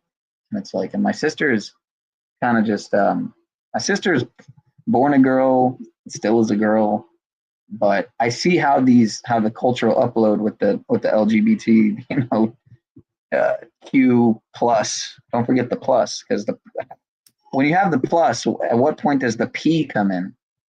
How are we there already? I mean, there's actually articles coming out out of Israel about, and you heard what Ted Cruz said, right? About fucking, people got to stop attacking pedophiles. It's like, like, holy shit, man. You see, we should start signing on with that campaign just to get it, because everyone else around here is about getting attention. I used to be on that thing too, where I'd say even more outlandish shit, knowing that there's a good chance they'll latch onto it. But I think stop attacking pedophiles might be a yeah, that should be top agenda, man. Like top White House agenda, man. I mean, I think they should enroll ICE and to get on with that. Also, take down all these fucking anti-pedo people, man. It starts to get like overwhelmingly obvious that we're in some kind of fishbowl simulation here. Like when he's saying shit like "stop attacking pedophiles" and didn't even correct himself. He didn't. He meant what he said, dude. And what's even better is Landry and Slow State and the rest of them did a broadcast about me today for 3 hours. When their representatives are saying shit like that, you gotta love it. Is he still going? Can you bring that up on your end? No, I think he's done for the night. God help us. Can't believe I even. He'll be back tomorrow though. Yeah. I can't believe I even watched 10 minutes of that shit, man. It was literally just old clips. You're just bringing up old clips, and they were just. Yeah, Paulie hurt me. We're gonna get him back and do to him what he did to us, but it's not the same because I literally volunteered to go through it. And Paulie hit my internet. I'm gonna make myself better for it. Where's Mitch? Yeah. What's up with Mitch lately, too, man? I mean, I guess he's Mitch. What am I saying? Mitch has always been Mitch. But okay, I'm gonna cope here. Either it is real or it's a cope. There's a thin line between genius and insanity. And I'm riding that line so much that sometimes I get pushed over into the other side of things, right? And that's what these people are. That's why they're all in confederation against me, because they recognize I'm a genius. I ride that line of insanity. They're completely insane. Yeah, I'm just for sure partially insane. It's hard. Yeah, to be I think you're kind of like this egregore of sorts. Digitally through this Panaverse, you become this kind of archetype of that side of people that may or may not want to, usually don't want to admit is very much a part of them as well. So what is that? Insanity, insanity, right? Not unsanity, but unsanity as well, but insanity, being it's the word is so ironic because it sounds like within sanity. So to be within sanity in an unsane world, you see what I'm saying? Is so when paradox, Flow State right? tries to tell me to integrate my shadow, he's really telling himself to integrate his light side. That's one way you could see it, right? I mean, that's one way you could see it, arguably. Yeah, because I think that they're off on their perspective of me, and maybe I'm just not seeing it from that side, presuming there is a side. But I think I have integrated my dark side so much so that it's given way to a light side that redeems me in certain ways. And I don't really see that with much of these folks oftentimes. I see delusion, denial, disempowerment, cope, projection. But I'm not seeing that like spark, that divine spark of that lighter side, right? The white hat side that says, I really want to do and be and have better here and potentially change the world. That's why Jack Talcott has a piece of the pie, I believe, potentially. In what sense? Again, maybe I'm the fool. Because he's also integrated the I think shadow. He sees the power and value in the light side of things, and this fact that with true care and hopefully, again, you can't have freedom without true care and true care without freedom, and you also can't have both without accountability and responsibility. So yeah, that's where we both can always do more, right? But this idea that what else are we doing here? Like, why did we come here? Just to fucking do broadcasts about whatever? Try to make money? Try to get laid? I don't know, man. And I that's think my dark side gave way to this idea that there's greater purpose here, and if not, then what's the point of even existing here? And I think a lot of these people feel miserable because they do feel trapped in a hell realm with no redeemable purpose. Yeah, and I can't deny that. I won't deny that. I take what happened to me as a blessing as well because of how it's shown me that my suspicions were so much more true than I wanted to realize about how upside down, the systems of the world are. Financial, arguably being, the most inverted, and how those at the top often, I'll say often because a lot of people at the top do work extremely hard. They're busting their ass every day. Fucking for slavery and genocide, yeah. Right. Every way it can get in. But there's others who, of course, work, they work an hour a week and they make thousands of times more per day than people do in a month. You know what I mean? So it's like, yeah, dude. I mean, my cousin's a fucking multimillionaire, bro. I mean, my cousin literally, thanks to my cousin, we went on this fucking extravagant. Well, I wouldn't say it was extravagant, but this cruise that we went on, which if as a family we would have gone on this cruise, we would have just stayed in a normal room, which is a fucking hole. I don't know if you've ever been on a cruise, but that was only the second cruise I've ever been on. First one was when I was fucking young as shit. And he just hooked it all up, so he got us in a respectable room where there were, 2 bedrooms for the 4 of us, for my mom and sisters and I, and then, taking us to these dinners and shit when you don't even have to go to fucking dinners on a cruise. It's unnecessary because they have free food halls. You know what I mean? It's so unnecessary how these people with too much money they know what to do with, like how they spend it, man. Like going to fucking these extravagant several $100, $1,000, whatever the fuck dinners, paying for other people's dinners when you can just all go to a food hall and have just as good, if not better, food. I mean, literally, there was this one called the fuck was it called? I don't even remember what it was called, but you could get food from all these different like vendors, whatever, these little set up mini. It's just a little kitchen, and they bring the food to you and you order it on a tablet, and you could order from like 12 different places. That's included, but they want to go to this fucking steakhouse or this fucking, bullshit and spend, 20, 50, 80, 150, whatever on their fucking, depending on how much they're getting, a steak and a bottle of champagne and a bottle of sake, and drinking half of the bottle of sake, like leaving it, it's just stupid, man, how they.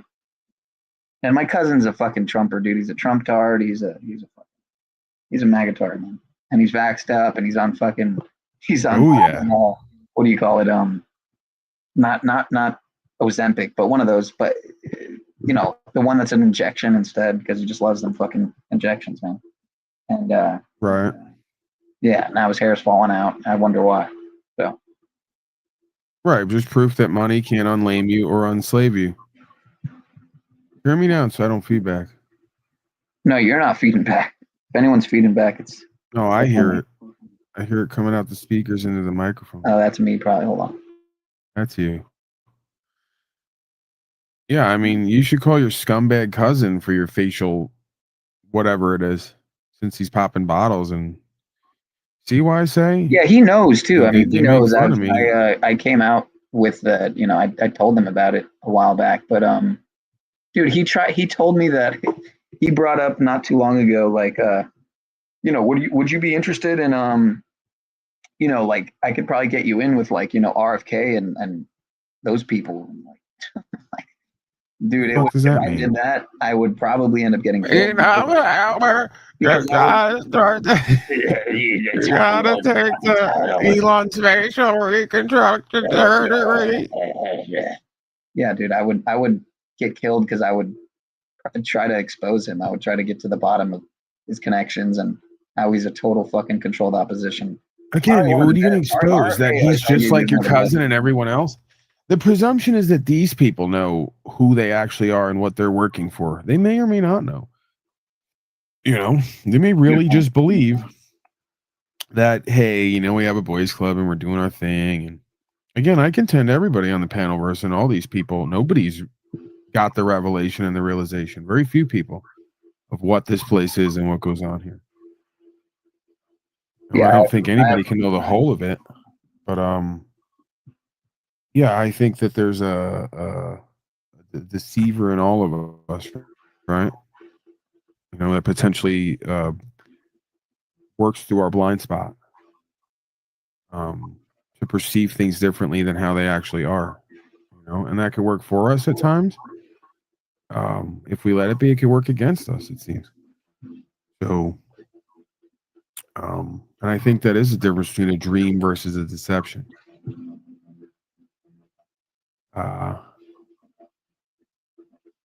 But yeah, man, I mean, fucking throwing me off with hearing me going. It's like I'm on a walkie-talkie. Nah, damn. Come on, Penal Power. Jesus, criminy. Come on, man. We're gonna do the non-cast. Let's do it right. Did you throw a link down for Arctic Timberwolf? He's probably still down there. He's one of my. Why have I never thrown the link for the fucking panel, man? That's so. Come on, man. That's so wrong of me, man. Wow. Yeah. Because Arctic Timberwolf says down there that I said these people literally can't repeat anything I say and be accurate, nor what they're doing and ever be accurate. Paul said Arctic never shows his face and never goes on panel. I didn't say that. I said you go on other panels, talk about me, but have never addressed me directly. Yeah, I mean, there's only a handful of people down there, but there's the non-cast, non-panel. They're all scared too to address me directly in private because they know if they do, I'm going to charm them, quote unquote, to not hating me in public so they can play collectivist power games. So they're scared to ever get in the room with me alone and have a direct interaction. Not because I'm going to beat up on them and tear them down, because I might be real with them and show love or resolve, and then they'll have nothing to talk about. They won't have anybody to give them purpose by having an enemy. Fucking pathetic, man. It's so weak. So yeah, that's another thing is people definitely that we involve in is so fucking weak and pointless. People need that, people need that enemy to get them away from what they know they're not doing and addressing. Yeah, or not being, right? Instead of just coming to me direct and going, listen, bro, you said this. that wasn't true. Can you cop to it? Just like I do with them. No, they're not going to do it. Let's do 3 to 5 years or more of fucking games in the chat, and denial, and fucking weak ass shit, because that's what the internet's about. Then they tell me like I'm the idiot. I go, no, you're missing it. The internet's turning you all into a bunch of fucking trolls and clowns. And I'm trolling here at times, and I'm being the head clown, and I'm also reminding myself and others, obviously, of what I believe we need to do. You know, and then attempting to practice that. So, yeah, everybody's real people. We shouldn't be depersonalized. We should have the interactions if we're going to. If not, do the entertainment. But, you know, we got to start to be real with ourselves and each other. Yeah, but let's use the chat box and the internet as a way to cope and fucking hate on people and do this shit for years. Like, for what, bro? What do you get out of that? How do you grow from that?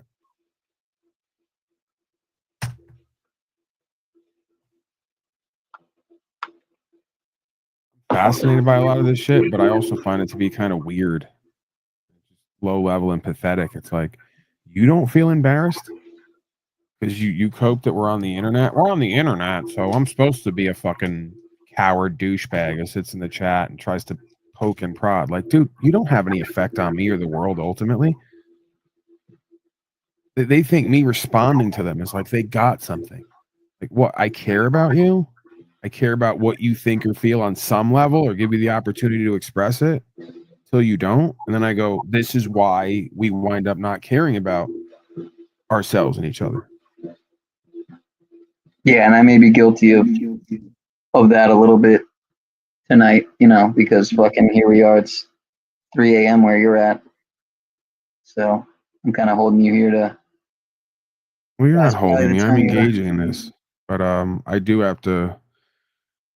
I should be going to bed earlier too. That's another thing. Ever since I got sick, and you know, kind of have a lot not on my mind, I guess, but you know, I guess I'm holding on to certain visions, and I want to do certain things, and I want things to be done yesterday, and they're not. So the combination of all of it, it's like I've been up later, you know, than I'd like to be. Yeah, I definitely think getting back on the devices too. There's definitely a very obvious component of fucking how it warps your circadian rhythm potentially, depending on how much, you know, like, dude, I went from being on the internet all the fucking time to practically completely unplugging to slowly getting back on to the last month. I mean, at least a few days out of the week, I'm like fucking zonked on the web, dude, you know? And it's not just panels by any means. It's not panels. It's, but it's just the overstimulation and the fucking,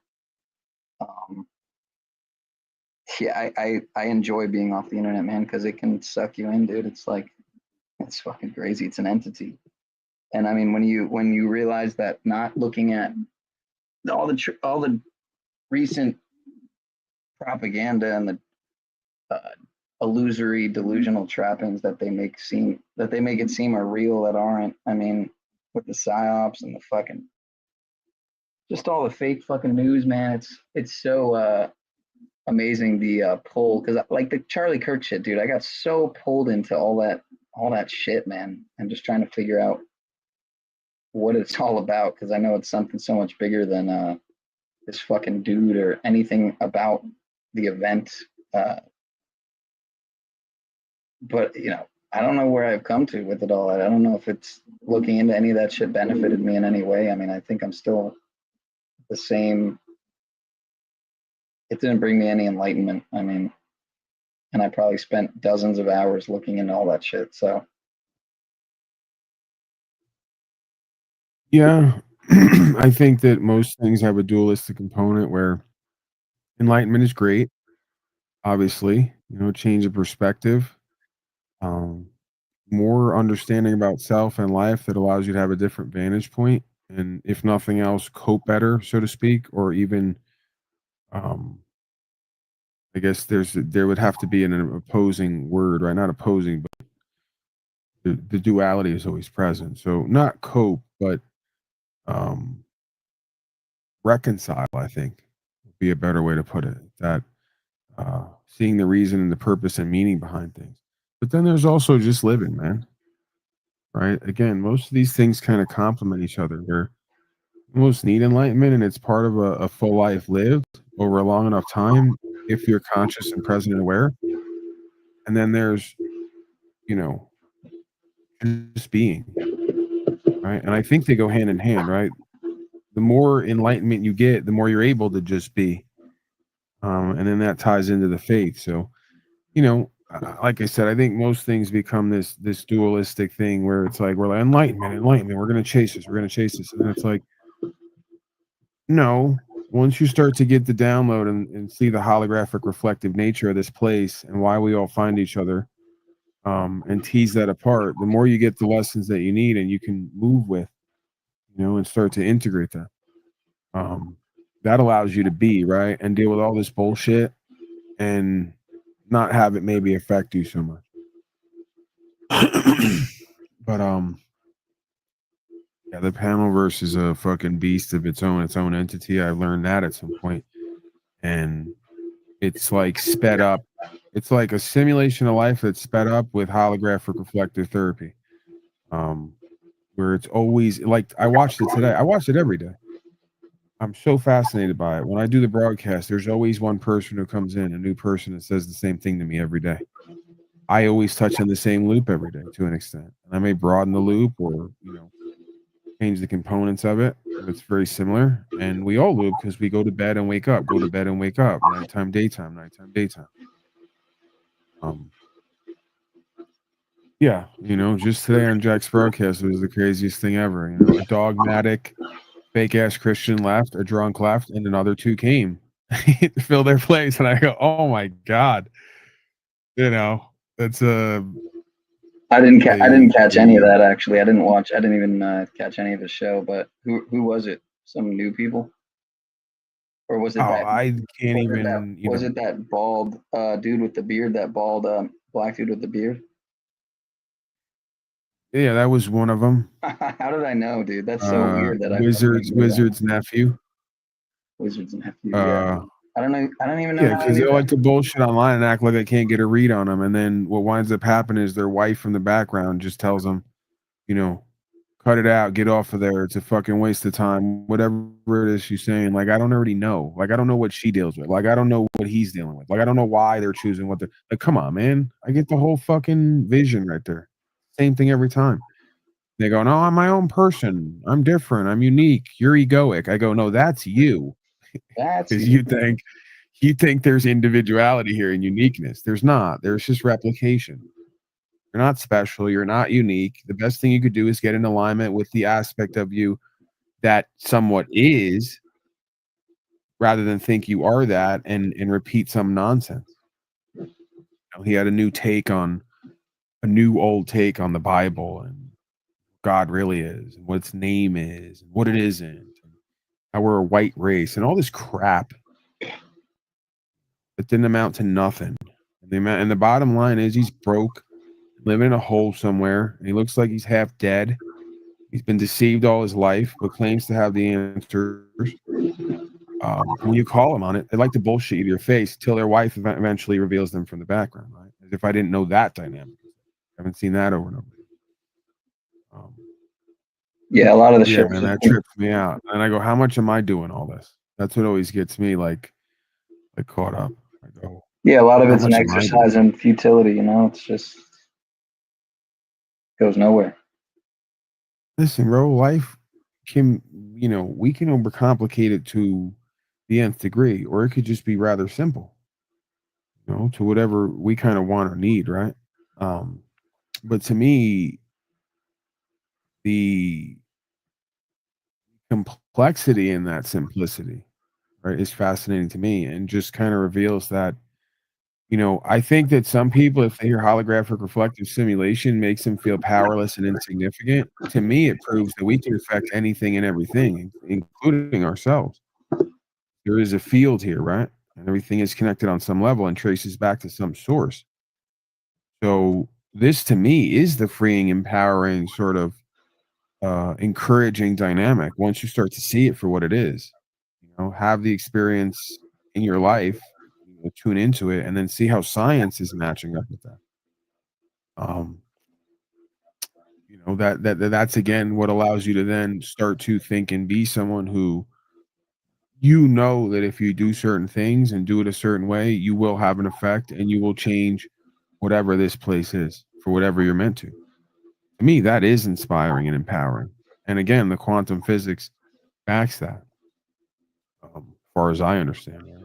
People say, well, what do you know about quantum physics? I mean, it's pretty simple if you simplify it. Anything can be.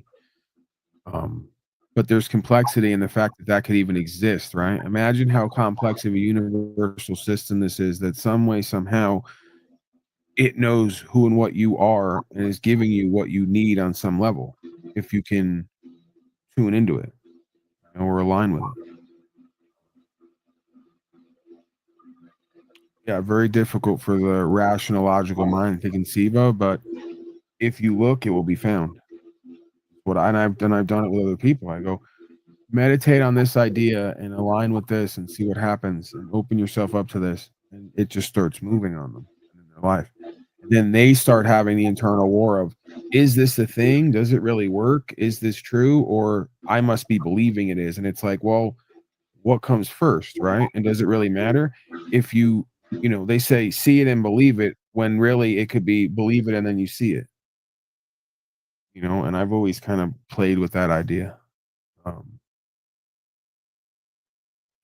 Where does that begin or end, right? Like with the truther stuff, the slavery, the genocide, all the rest of it. Is it really just that simple? That if 1 or 3 or 5 or 10 of us really start to hold a vision and move into that, there'll be a cascade effect, a 100th monkey effect has been studied, right? The butterfly effect, I believe, is another way of putting it, where we affect the unified field. And some way, somehow, everyone starts getting the upload or the download everywhere else, and they start doing the same thing. Because do we really have an idea, or does the idea come from somewhere else? I contend that's the case. So yeah, it's almost hard to language out and explain, but once you start to step back from yourself and see yourself in a different way, you start to get a different control over reality because you get a different control over yourself. And I believe that's the message that's being revealed to me more and more as I live. Like my life is just going to be one big story of, if you change how you perceive and then update what you do even 1%, some way, somehow, whatever the fuck is supposed to happen, happens. And I contend that's everybody's story, whether we know it or not. Bear witness and testimony to the grace and blessings of whatever we call God as an experience, which is really just a recognition of the unified field in quantum physics. That we can align with an idea and make impossible or improbable things happen. While the rest of folks say, why is he free?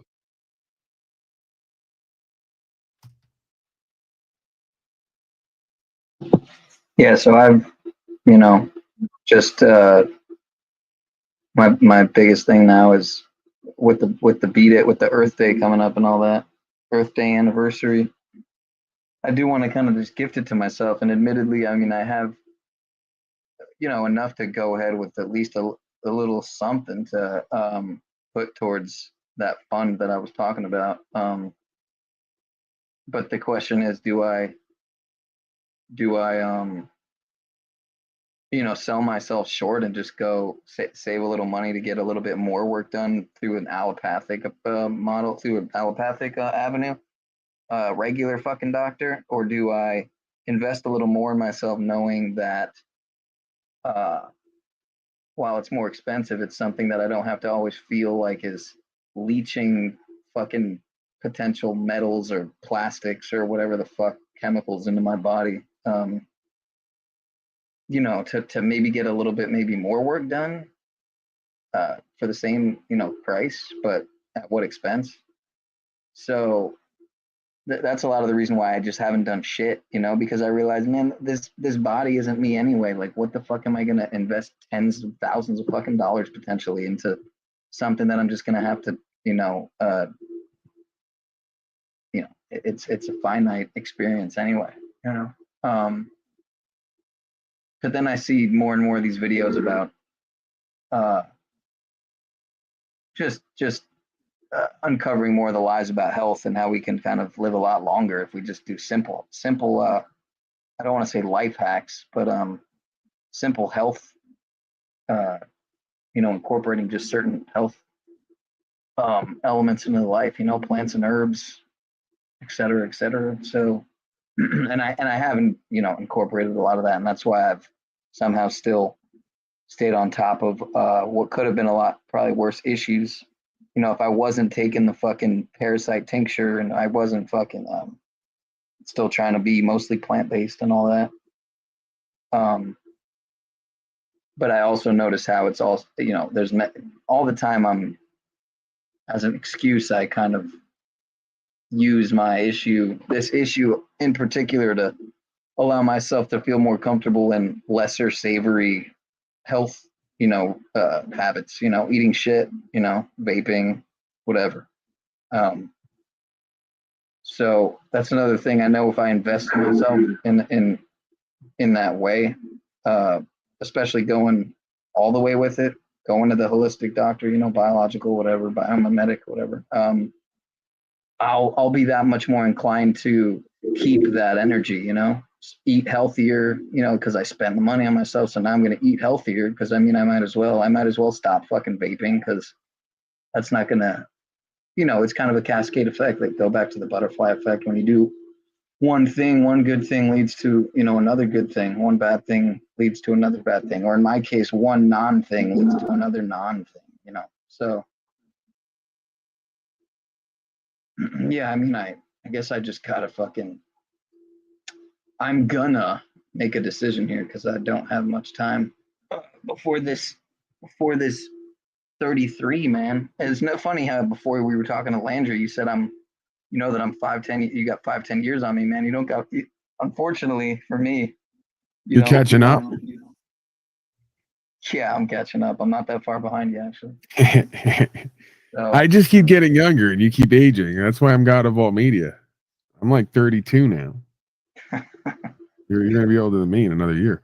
Holy shit. But yeah, I always get the impression is what it is. I think that you're significantly younger because you do look youthful, right? So you got that going for you. Whatever you got going on can't be that bad.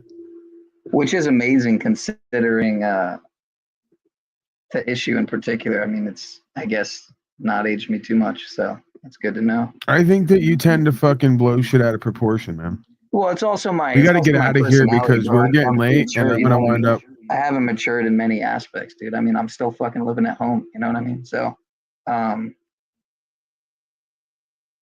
just being real. I'm still fucking at home, dude, at 32. But, right.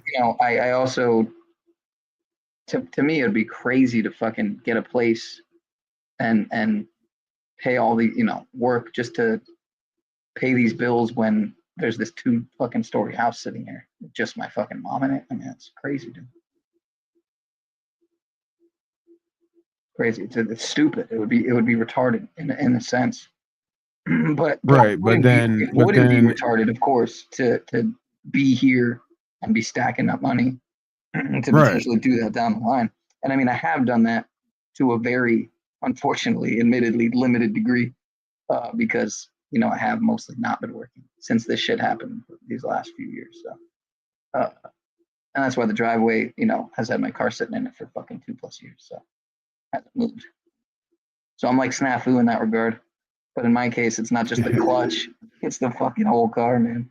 It's been sitting there for over 2 years. So if it were you, would you even? I want to fix it. You know what I mean? But I'm equally as tempted to just sell the fucking thing and just get something else, get something new. Well, not new, a new used car. You know what I mean? But yeah, it's a 2005 fucking Nissan Altima, 70 probably something on it, 70,000 something on it. Dude, I got a 2000 Maximus in there. You're 5 years. Yours is 5 years better than mine. You still got that thing? No? Yeah, and I don't fucking move it around barely at all. It's got a transmission issue. I could easily fix it. I'm not even gonna because I don't fucking drive it around. When I drive it around again, I will. I got a truck now. I barely move around him.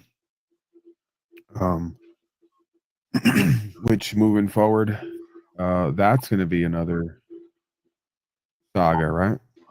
Yeah, I mean, in your case, is it at all mechanical? We got to get out of here soon, man, because you're going to keep me on here, and we're already going on late, and I don't like being up this late. And if I am up this late, I don't like being on these fucking things. It's nothing personal to you. I could keep bullshitting you. No, I've been selfish, bro. What did you just ask me? I've been selfish. Yeah, you're a selfish motherfucker. Yeah, I'll admit I've been selfish tonight. I've held you sitting at the house, kicking your feet up, making excuses when you probably look better than I do with facial, whatever the fuck you got. Nah. You got a 5-year better car than I do sitting outside.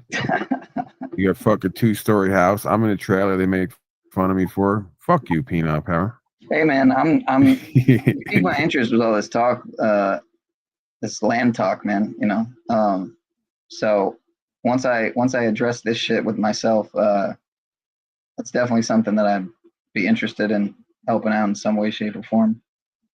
Maybe more than one way, shape, or form, because while it could be a potential limited financial investment, it could be made up.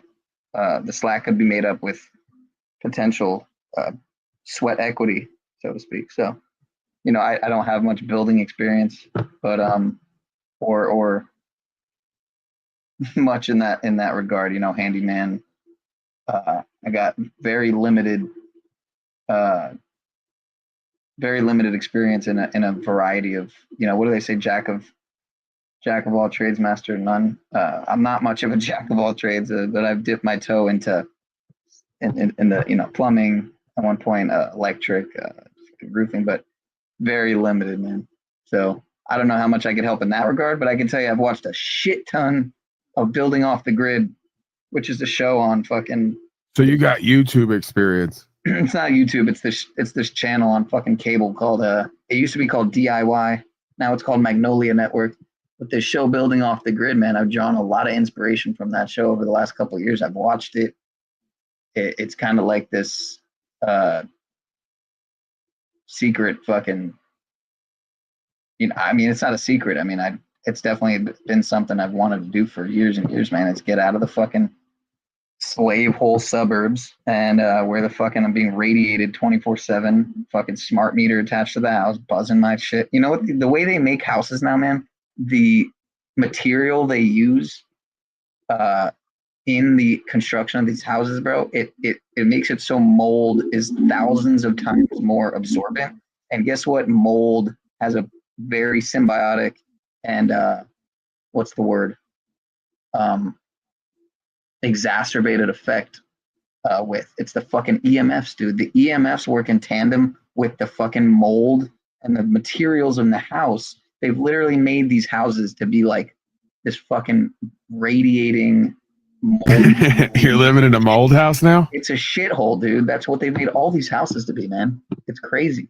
They knock down all the ancient, you know, antiquitech architecture and everything that's, you know, they've destroyed what was once holy and made it profane, living in these fucking slave cubes, dude. These Saturnian slave cubes, man, that make it so the fucking, you know, the smart meters bouncing off the fucking all the devices, the so-called smart devices. I want to get out of Slaveville, dude. Slaveville. I mean, it's just, you know, being so close to these people. I act like it doesn't bother me because I'm here. You know what I mean? So I have to, you know. But when I go on a walk around the neighborhood and I just want to touch grass the whole way, I'm barefoot. You know, I'm going. I can't deny that it's beyond aggravating when I can't even comfortably walk on the grass because of all the slaves who want to get their fucking lawns treated with fucking pesticide spray and fucking line the square with the outer rim of the square with fucking whatever the fuck they're spraying to keep the pests, you know, because God forbid there's bugs in the grass or what the fuck ever, man. Yeah, I can't even walk. I'm almost more comfortable walking on the fucking sidewalk half the time. But yeah, I would love to get out into deep nature, man. Like nothing sounds more. I've gotten too comfortable, man, in the burbs, dude. I've been here my whole fucking life, man. It's I resonate with that part of you that doesn't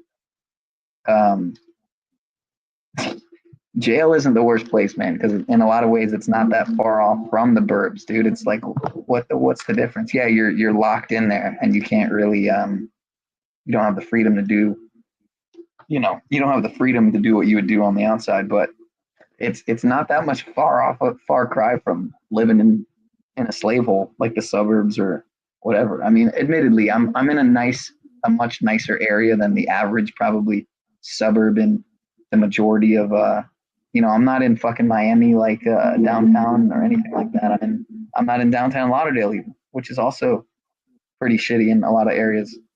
But yeah, deep country, dude. Deep country's been calling my name for a while, and 33 I've been saying for a while, man. 33 is gonna be since I was like 10 years ago, I was saying something's gonna happen at 33. I don't know if I'm gonna meet Mother Aya or not. I don't know if it's something bigger than that. I think it's something far bigger than that. But because I always said if ayahuasca finds me, it's gonna find me. I'm not gonna go seeking it out. I don't think that's the way to go about it. I don't know how it was for you, but I know you had that experience. So yeah, I mean, quite frankly, I wasn't as blown away as I think I was supposed to be, and yeah, I wouldn't unless I'm missing something, unless it did and I'm just not giving it credit. I mean, I don't, I think giving everything up, stepping out on faith, like you said to me earlier, we got to get the fuck out of here. Seriously. Yeah, we do. I'm gonna keep going and going. You're gonna say that, and then you're gonna answer me after. I think giving up everything and going to the tent and creating something that I know will outlast me in a way, or just be a part of what I'm meant to do is way more psychedelic and impactful and meaningful and all the things than taking some plant or some herb, right? Right, giving it all up to get everything back, as you say. Right, it's a shortcut, like that's not the broadcast and everything that's come about from it is more psychedelic and fascinating and entertaining and fulfilling to me than quote unquote getting high. Not that all that is that, but taking these plants and herbs and changing your consciousness and then going back. When you actually change your consciousness and your life and your trajectory and you see everything show up, whether you completely thought it would or not, by just doing what you need to do or what you love to do, that's the fucking ticket to me, So at this point, man, at the risk of being arrogant as usual, I think I've transcended psychedelics because they've showed me what they were meant to show me, that this place is stranger than we can imagine.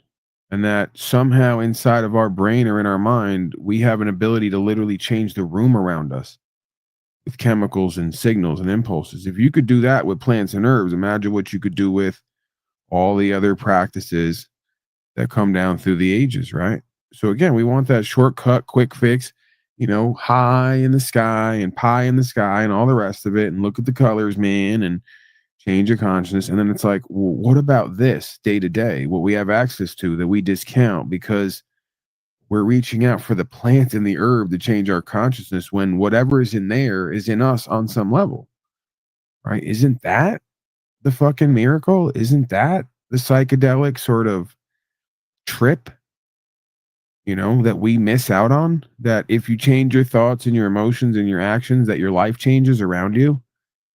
And that over a long enough period of time, you think different, you speak different, you live different, you got a whole different group of beings, and you start to see the world make more sense to you, right?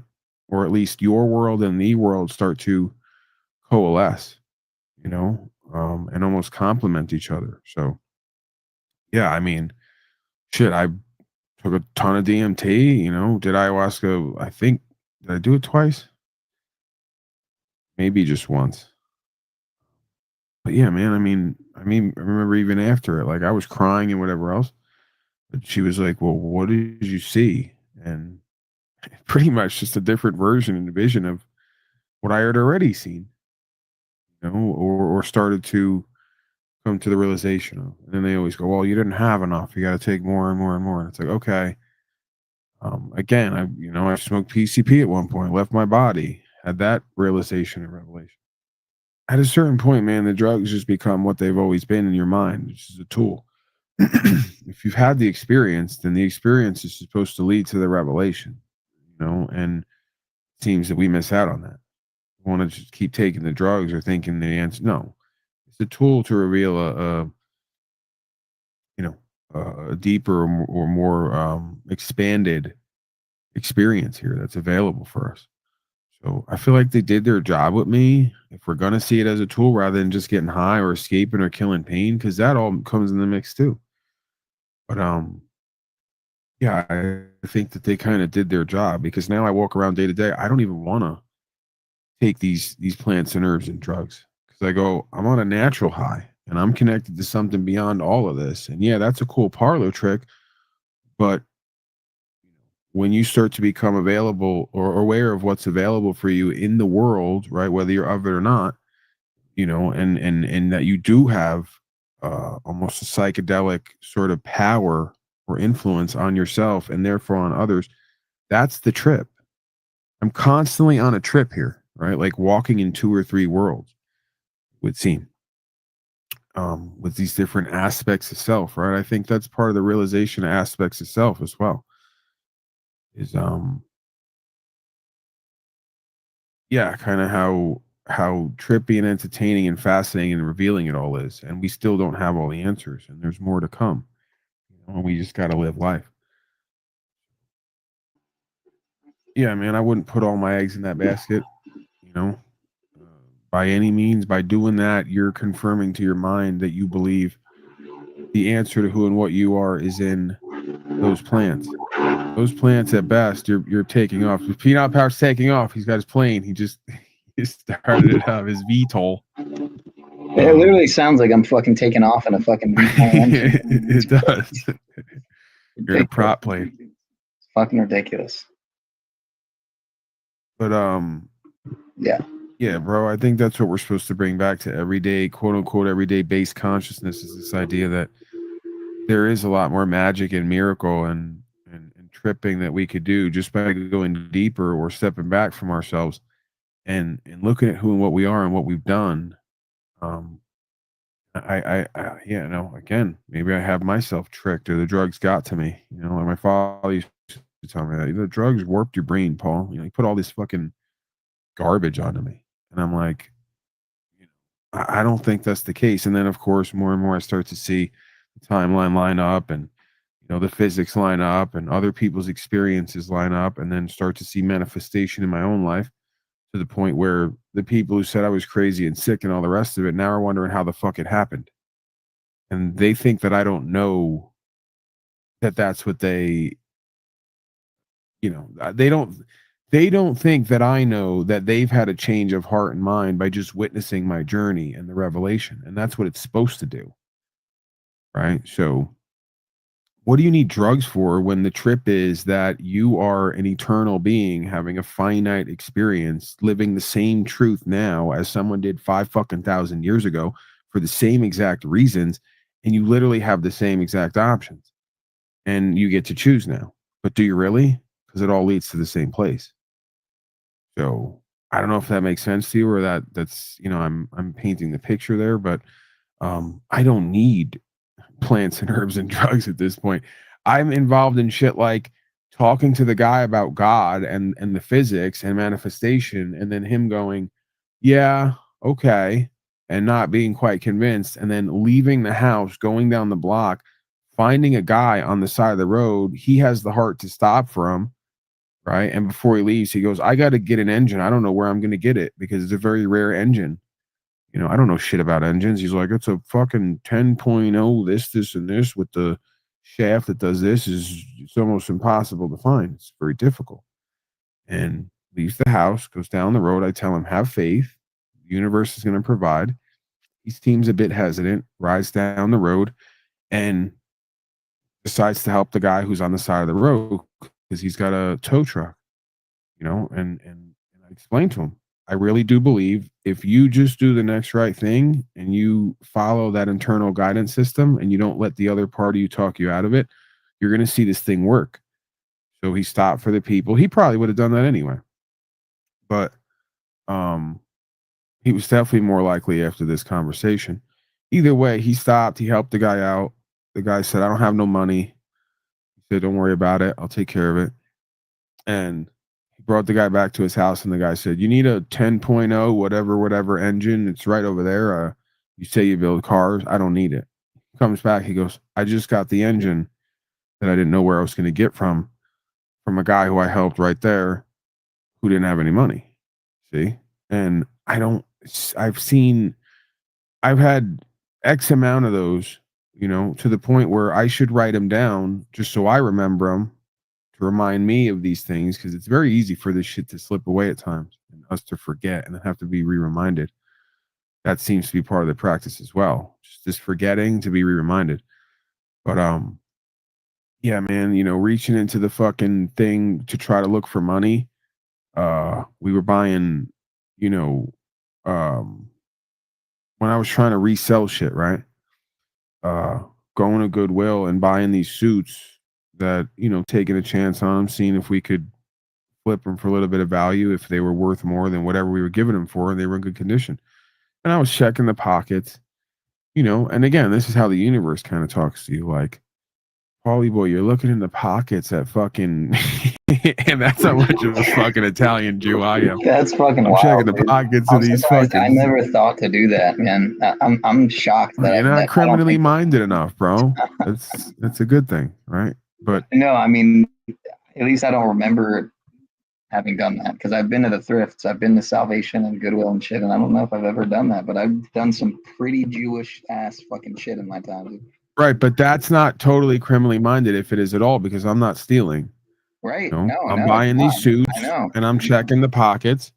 Like, dude, like I said, I don't really do the shit that I used to do, but I've come to terms with the fact that a lot of stores do have expired food, or expired like, okay, if you steal something that's expired, are you stealing? They're throwing it out, right? Are you stealing? That's all bullshit, bro. If you're supposed to pay for it and they're not giving it to you and you took it, then no, but you're if stealing. You couldn't buy it anyway, well, okay. Or if you potentially could buy it, right? But then Power, you completely shit on my story, and that's okay totally here because it's a non-cast. There's still 5 people here. I don't know how. They might be interested in the rest of the story. So the point is, I reached in the fucking pockets. Not that I'm an Italian Jew. That's a separate point. I reached in the fucking pockets, checking them, because who knows? And sure enough, the universe had a fucking ticket to the place that I'm headed to already in there. And I showed it to her, and she was like, that's, like, because people get shocked when they start to see this shit.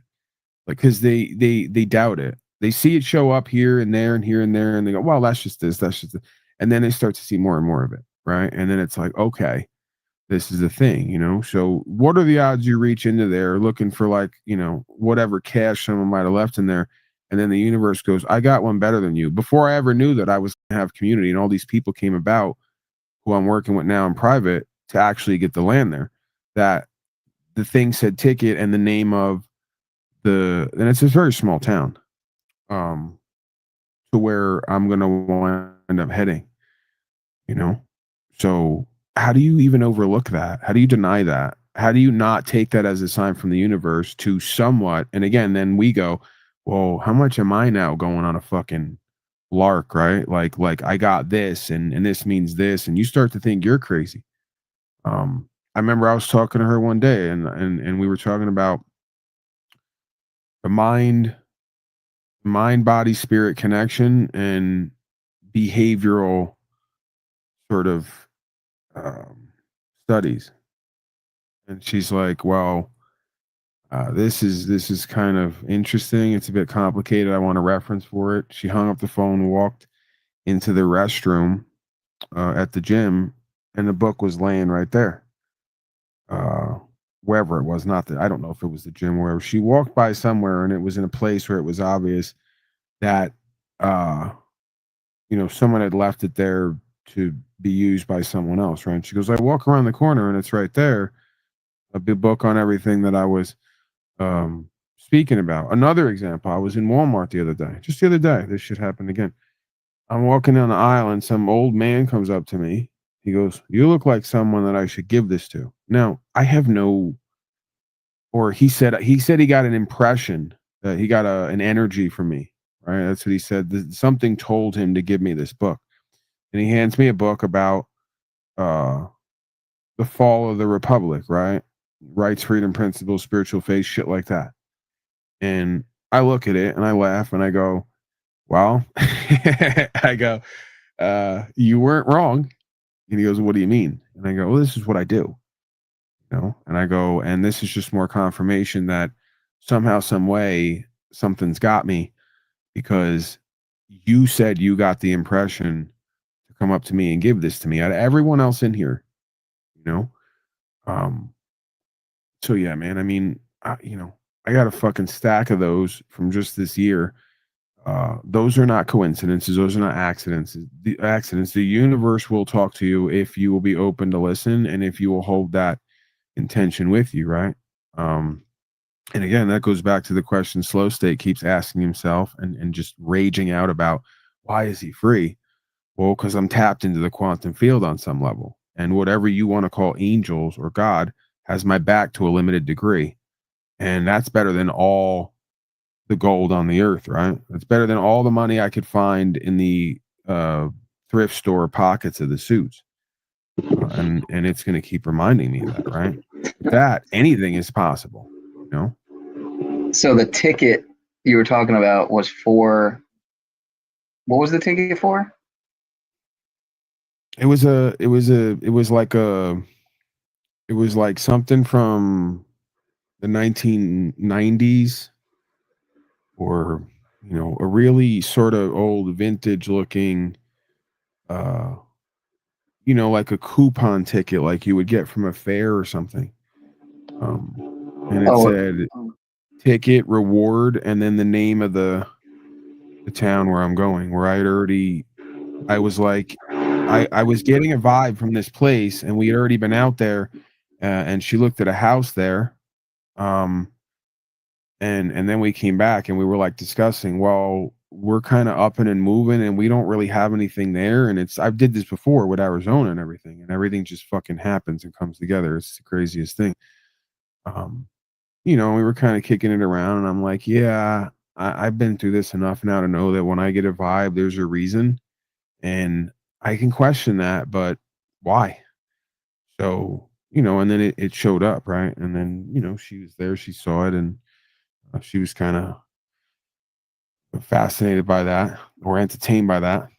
But again, the logical, rational mind always wants to say, well, the coincidence and this, that, and the third. And yeah, it is, but it isn't. You know, what is a coincidence? If over and over again, the coincidence has direct meaning and purpose to you in your life and what the fuck you're thinking about or speaking about in that moment, right? It's not a, you know, but again, most people won't believe that. They won't open their mind and heart up to that because they think it's what makes them crazy. What makes you crazy is the lack of that, right? When you think you're completely in control and there's no other forces in order but you, and you're going to do whatever you want, and you're going to chase cash online and all the rest of it and be a scumbag, that's when you get insane. Going sane again is realizing that, oh, there's a whole other law and order and movement going on here other than whatever I'm wanting or not wanting. See, forget about what we want and don't want. Get in alignment with what the universe wants of you, right? And the only way to know that, in a way, is to explore what the higher self is, it would seem to me. So I noticed that when I get away from low vibrational people, places, and things, habits and experiences, as within, so without, right? I start to see the universe work more in front of me real time. And I have to be reminded of that too, man, because it seems I forget that. And then I start hanging with these fucking losers who got hate in their heart and don't want to do and be and have better. And who knows, man, I might be tempting or playing with that force that has my back to pull it off of me, because it goes, dude, you got all this. You still want to fuck with these people?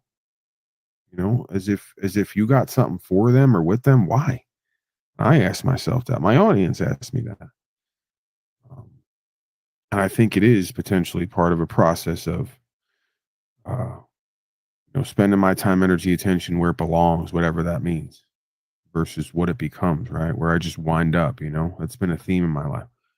Wind up certain places because I neglect what's available for me, some kind of self-sabotage that I do, right? But I think everything works toward the collective goal, right? In the end, if we let it be. So I'm not regretful on it. We got to get the hell out of here, Penile Power. So I'm going on fucking 4 o'clock. Yeah. So on that note, on that note, I should have the decency to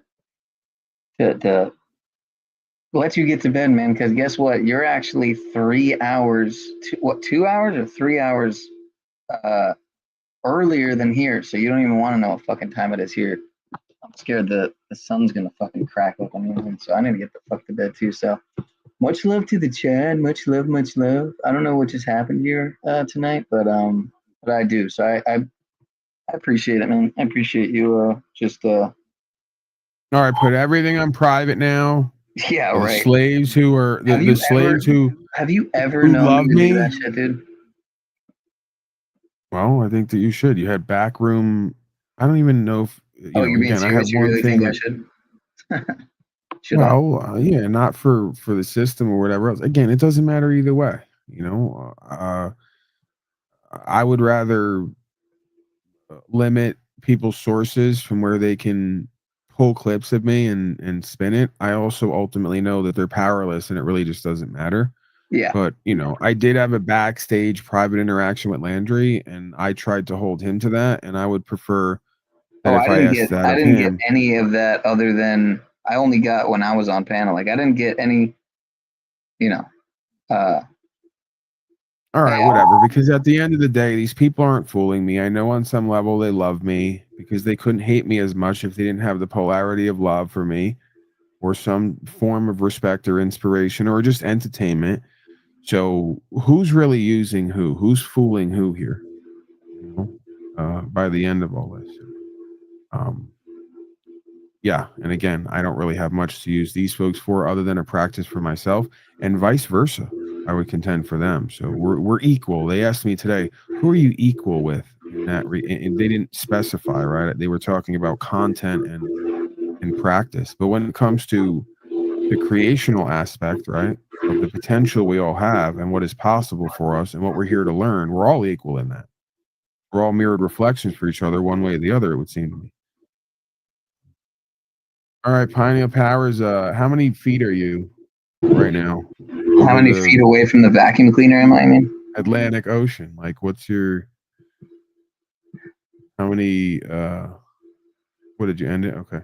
No, I didn't end it, but yeah, dude, I'm going to do that consent to the governed documentary watch, probably watch party, not non-watch party today. If I, you know what? But I probably won't. Oh man, you didn't end it yet, and everyone left. They left because I pointed out that they love me. Everyone just don't like that. All five. Yeah, they don't like that. They go, "Fuck, we're sitting around. We want to clip Paulie Boy, take him out of context, see if he does something to Penile Power, acts like an asshole," and then they couldn't do it. And then I reminded them of how much they're my fans and they love me or they're inspired or entertained by me. I know that they don't have to say it, and that bothers them, man. It's kind of sad. Yeah, it was. I love you, brothers and sisters, even if you have to hate on me or have opposition.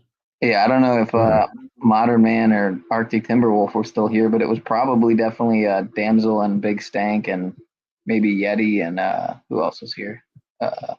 Yeti Life I hadn't seen in a fucking while either, man. White Chocolate Slave too, who I'm not sure who that is. I forget who that was. I think they told me who it was and I forgot. Yeah, I'm curious. I'm sure if I find out, I wouldn't be surprised. It's someone from the cult, the non-cult. Right. But yeah, man, I'll let you get out of here so I can get out of here too. Thanks for the good game, and I got a lot to think about. Some food for thought, dude. Well, soon, I know if I put in another 2-3 years with you, I'm gonna cult. Oh my god, I'm gonna cult you up. You're going to submit to me, and I'm going to have so much power and control over you that I'm not going to know what to do with it. Yeah, that's what Slow State and Laundry and all the rest of them have been worried about this whole time. Right. I'm just going to be another complete submissive slave with a non-growing channel. Well, yeah. I mean, wait, or is that the opposite? We don't know yet. How does that work? I was being sarcastic. That's them. OTW's channel has grown. Oh, you're doing the OTW. Oh man, that was slick what you just did right there. No, his channel has. I was being sarcastic. His channel has grown. He has grown. And it has a lot to do with. I mean, I know it's the the dynamic there that you guys got, the relationship you guys got there. No homo, full bromo relationship you got. So I am potentially best online daddy. Yeah. 2025. I'm gonna vote for myself again because no one else will. Yeah, I mean, it's crazy if you fix the election again. It's crazy if you don't get on that award show. I don't know. I heard you saying that you weren't on somebody's list or some shit for you weren't even on the list. Like, I wonder if they really believe that I'm upset by that, or if I'm just interested in pointing out the dynamic. I mean, they're so bitter, angry, resentful that they won't even have you on the list, man. It's like, come on, right? At least. And then when the guy came up on panel, he goes, "Oh, I actually like what you do, and I agree with 90% of what you say." The same guy who was bashing me in chat today with super chats came up on panel and did the whole double reverse Uno thing, right? And I go, "So then what's your reason for not having me in it? I got to hear this." He goes, "I just didn't think of you." I go, "Okay." I go, "In a way, that's when I flipped it." I go, "In a way, you know what? I take that as the honor and distinguishing element, right? That you agree with 90%, you like what I do, you do think I do a good broadcast, but when it came to logging all of these non-casters who, without fighting and arguing and doing nonsense, have little to nothing to present, you didn't even think to put me in the list. They think I'm upset about not being put on the list. No, I go, not being on the list is revealing of multiple dynamics. And to me, that's at least two of them. But yeah, there's also again, it was revealed today, another person who can't be honest with me to my face because they're not even in touch with it, and then got to get in chat today and completely switch up, right? It's the strangest thing with this.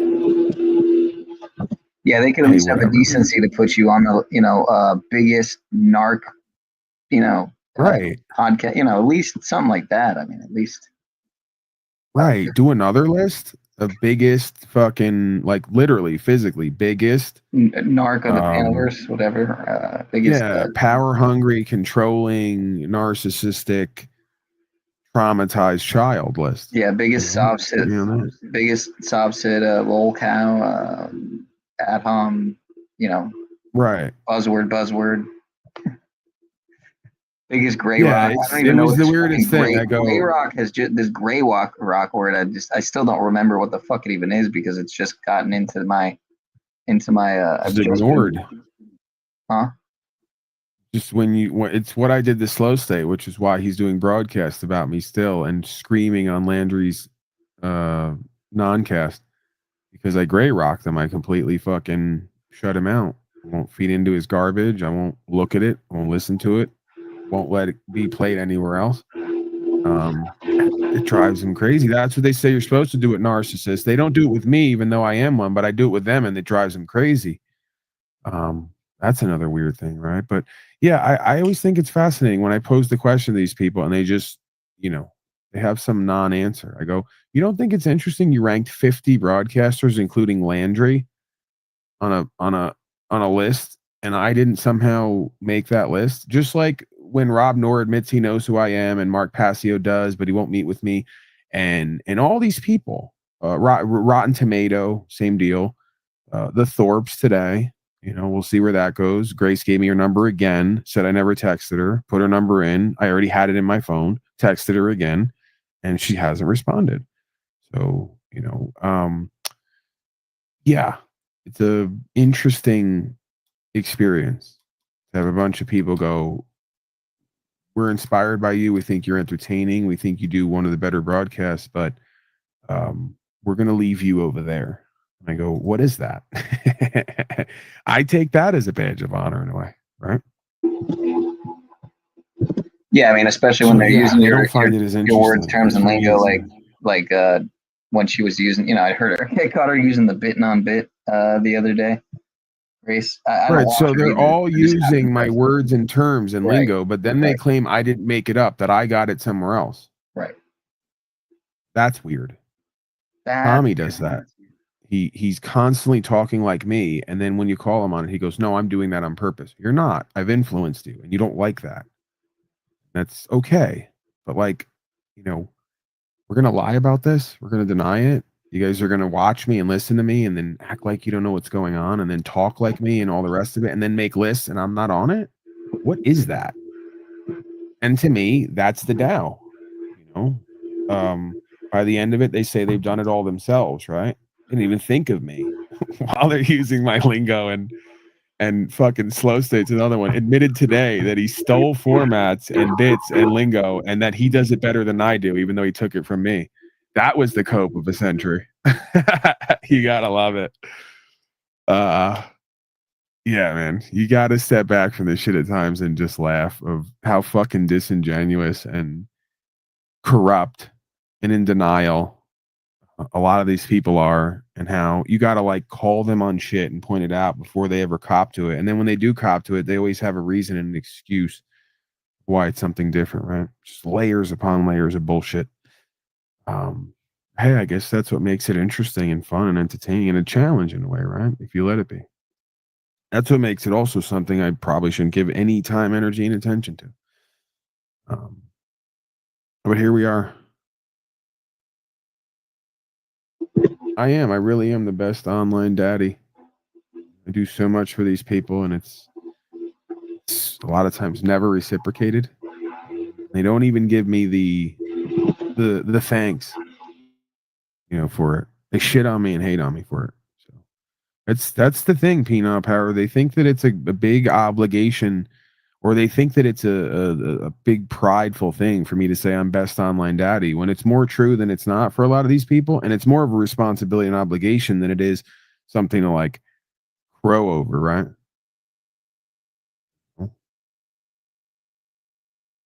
But I'll keep innovating in my own way, in my own little corner of YouTube, being somewhat interesting and entertaining, coining terms and letting all these people just fucking float and parasite around me, take whatever they need, use it, hate on me while they do it, profiteer, offer me nothing, and then not even ask me to show up as an honored guest for their non-cast. Not even come on my broadcast either. Imagine that. Amazing, huh? All right, we got to get the hell out of here. Peanut Power. Amazing non-cast back here. Great stuff. Yeah, incredible. We broke some new ground. I don't know what just happened. Broke some new ground for sure. I don't know what just happened either, but all right, well, come up when the next time I'm live, if I forget about all this, and we'll see what we could do for your face situation or whatever you got going on. I'm probably gonna have to see it. You're probably gonna have to show everyone just for yourself to get past it. Yeah. And so that I don't like get caught up in a Snafu Snaps investigation where I'm doing charity fraud now. Penal's my ruse, right? He's just one of my gambits, one of my pawns. Yeah, I mean, I think that'd be a big thing for me, man. It'd be the biggest kind of like, like kind of like when I came out with, my dad and all that, how, what happened with my dad and shit. I mean, that was pretty big deal for me, That's why I kind of had the emotional response that I did, because I guess I had, obviously I'd never gone in a public, in front of so many people, even if it was digitally or not. And like, dude, even in the grief share, I did it twice. I never actually disclosed that information. I never even told, and I didn't speak up much in the group, admittedly, even the second time around as the, helping out as a volunteer. I could have talked a lot more in the group. I mean, I'd shared from time to time, but what do you call it? What was I getting at? Oh, that, yeah, when I disclosed all that information and kind of had a little bit of a I'm not going to say I had a breakdown, but I mean, I had that emotional response to go along with, telling a crowd of people something I had never even told some of my, friends. I mean, I most of my friends know that shit. But yeah, that would be huge, man. That'd be a huge would or will be a huge hurdle to get over for myself. Because then I'd have to address it, right? And like now everyone knows, so now everyone's gonna point it out and use it as a piece of mocking. Right, but are they really? You're not that guy, bro. I'm that guy. Where right, it's true. More of a challenge for me to be vulnerable and reveal because I know that there are snakes and losers on the horizon who want to flip it and use it against me. And all the better for me to do it, right? They don't understand I've transmuted that dynamic to work for me. I've tried. You know what the funniest part is? When I am really vulnerable at times and do the shit that I'm the most scared to do or let happen, it's the least talked about because it's the most real and everyone else can relate. And even if they don't like me or what I do or say with them or whatever else, they don't get on me about it. So it's interesting because some of their worst critiques are not some of my most vulnerable and sort of affected moments, right? It almost just breezes past the radar because they wind up identifying with me or the pain or me crying on stream a few times. I've never heard a word about it. Nobody ever made a big deal about me crying on stream. You would have thought it would have been the biggest deal ever, right? So yeah, man. Oftentimes we think that people are going to take shit and use it against us, and really, they're getting closer to us. Whether they want to cop to that or not in public, but you ain't that guy, bro. You don't have people coming after you or what you have or wanting to play power games with you, topple you to prove that they're the king of the hill. Take over your channel, try to get rid of you don't have none of that going on. So you're very much freed up to your own worst enemy and critic. Right. And I'm sure we're all that way in a certain way. But you don't really have anything to worry about, man. If anything, people are more likely to identify with you and kind of, feel your pain or want to work with you or help you than to try to use it against you. All right, I'm throwing you out. Yeah, throw me out. 4:00 now. I got to get out of here. All right, I love you, man. I'll talk to you soon, brother. I love you, brother. I love you. I don't know what just happened. I love you. Yeah, I don't know what just happened. All right, Chad. All right, 3 people, whoever the fuck you are, snafu probably. You fucking weirdos. You're not even making yourself known down there. There's 3 of you sitting there listening to us. Yeah, not a comment in the chat. Voyeuristic. Not a comment in the chat for almost 2 hours. Lurkers, man. Or they overdosed. They're actually past that right now. Godspeed, dude. All right, I'll probably see you on OTWs, man. Yeah, we could kick it around back there. You got my number too if you want to reach out to me. I give that 602 number out and I always answer that. So I'll talk to you later. Oh, that's your oh right. Yeah, I think I might. No, I don't think I did save that number. But I'll get it next time. All right, brother. Have a good night, man. All right, good. Talk to you soon. Peace. All right, y'all. See you soon. Peace out. Much love, brothers and sisters. Much love.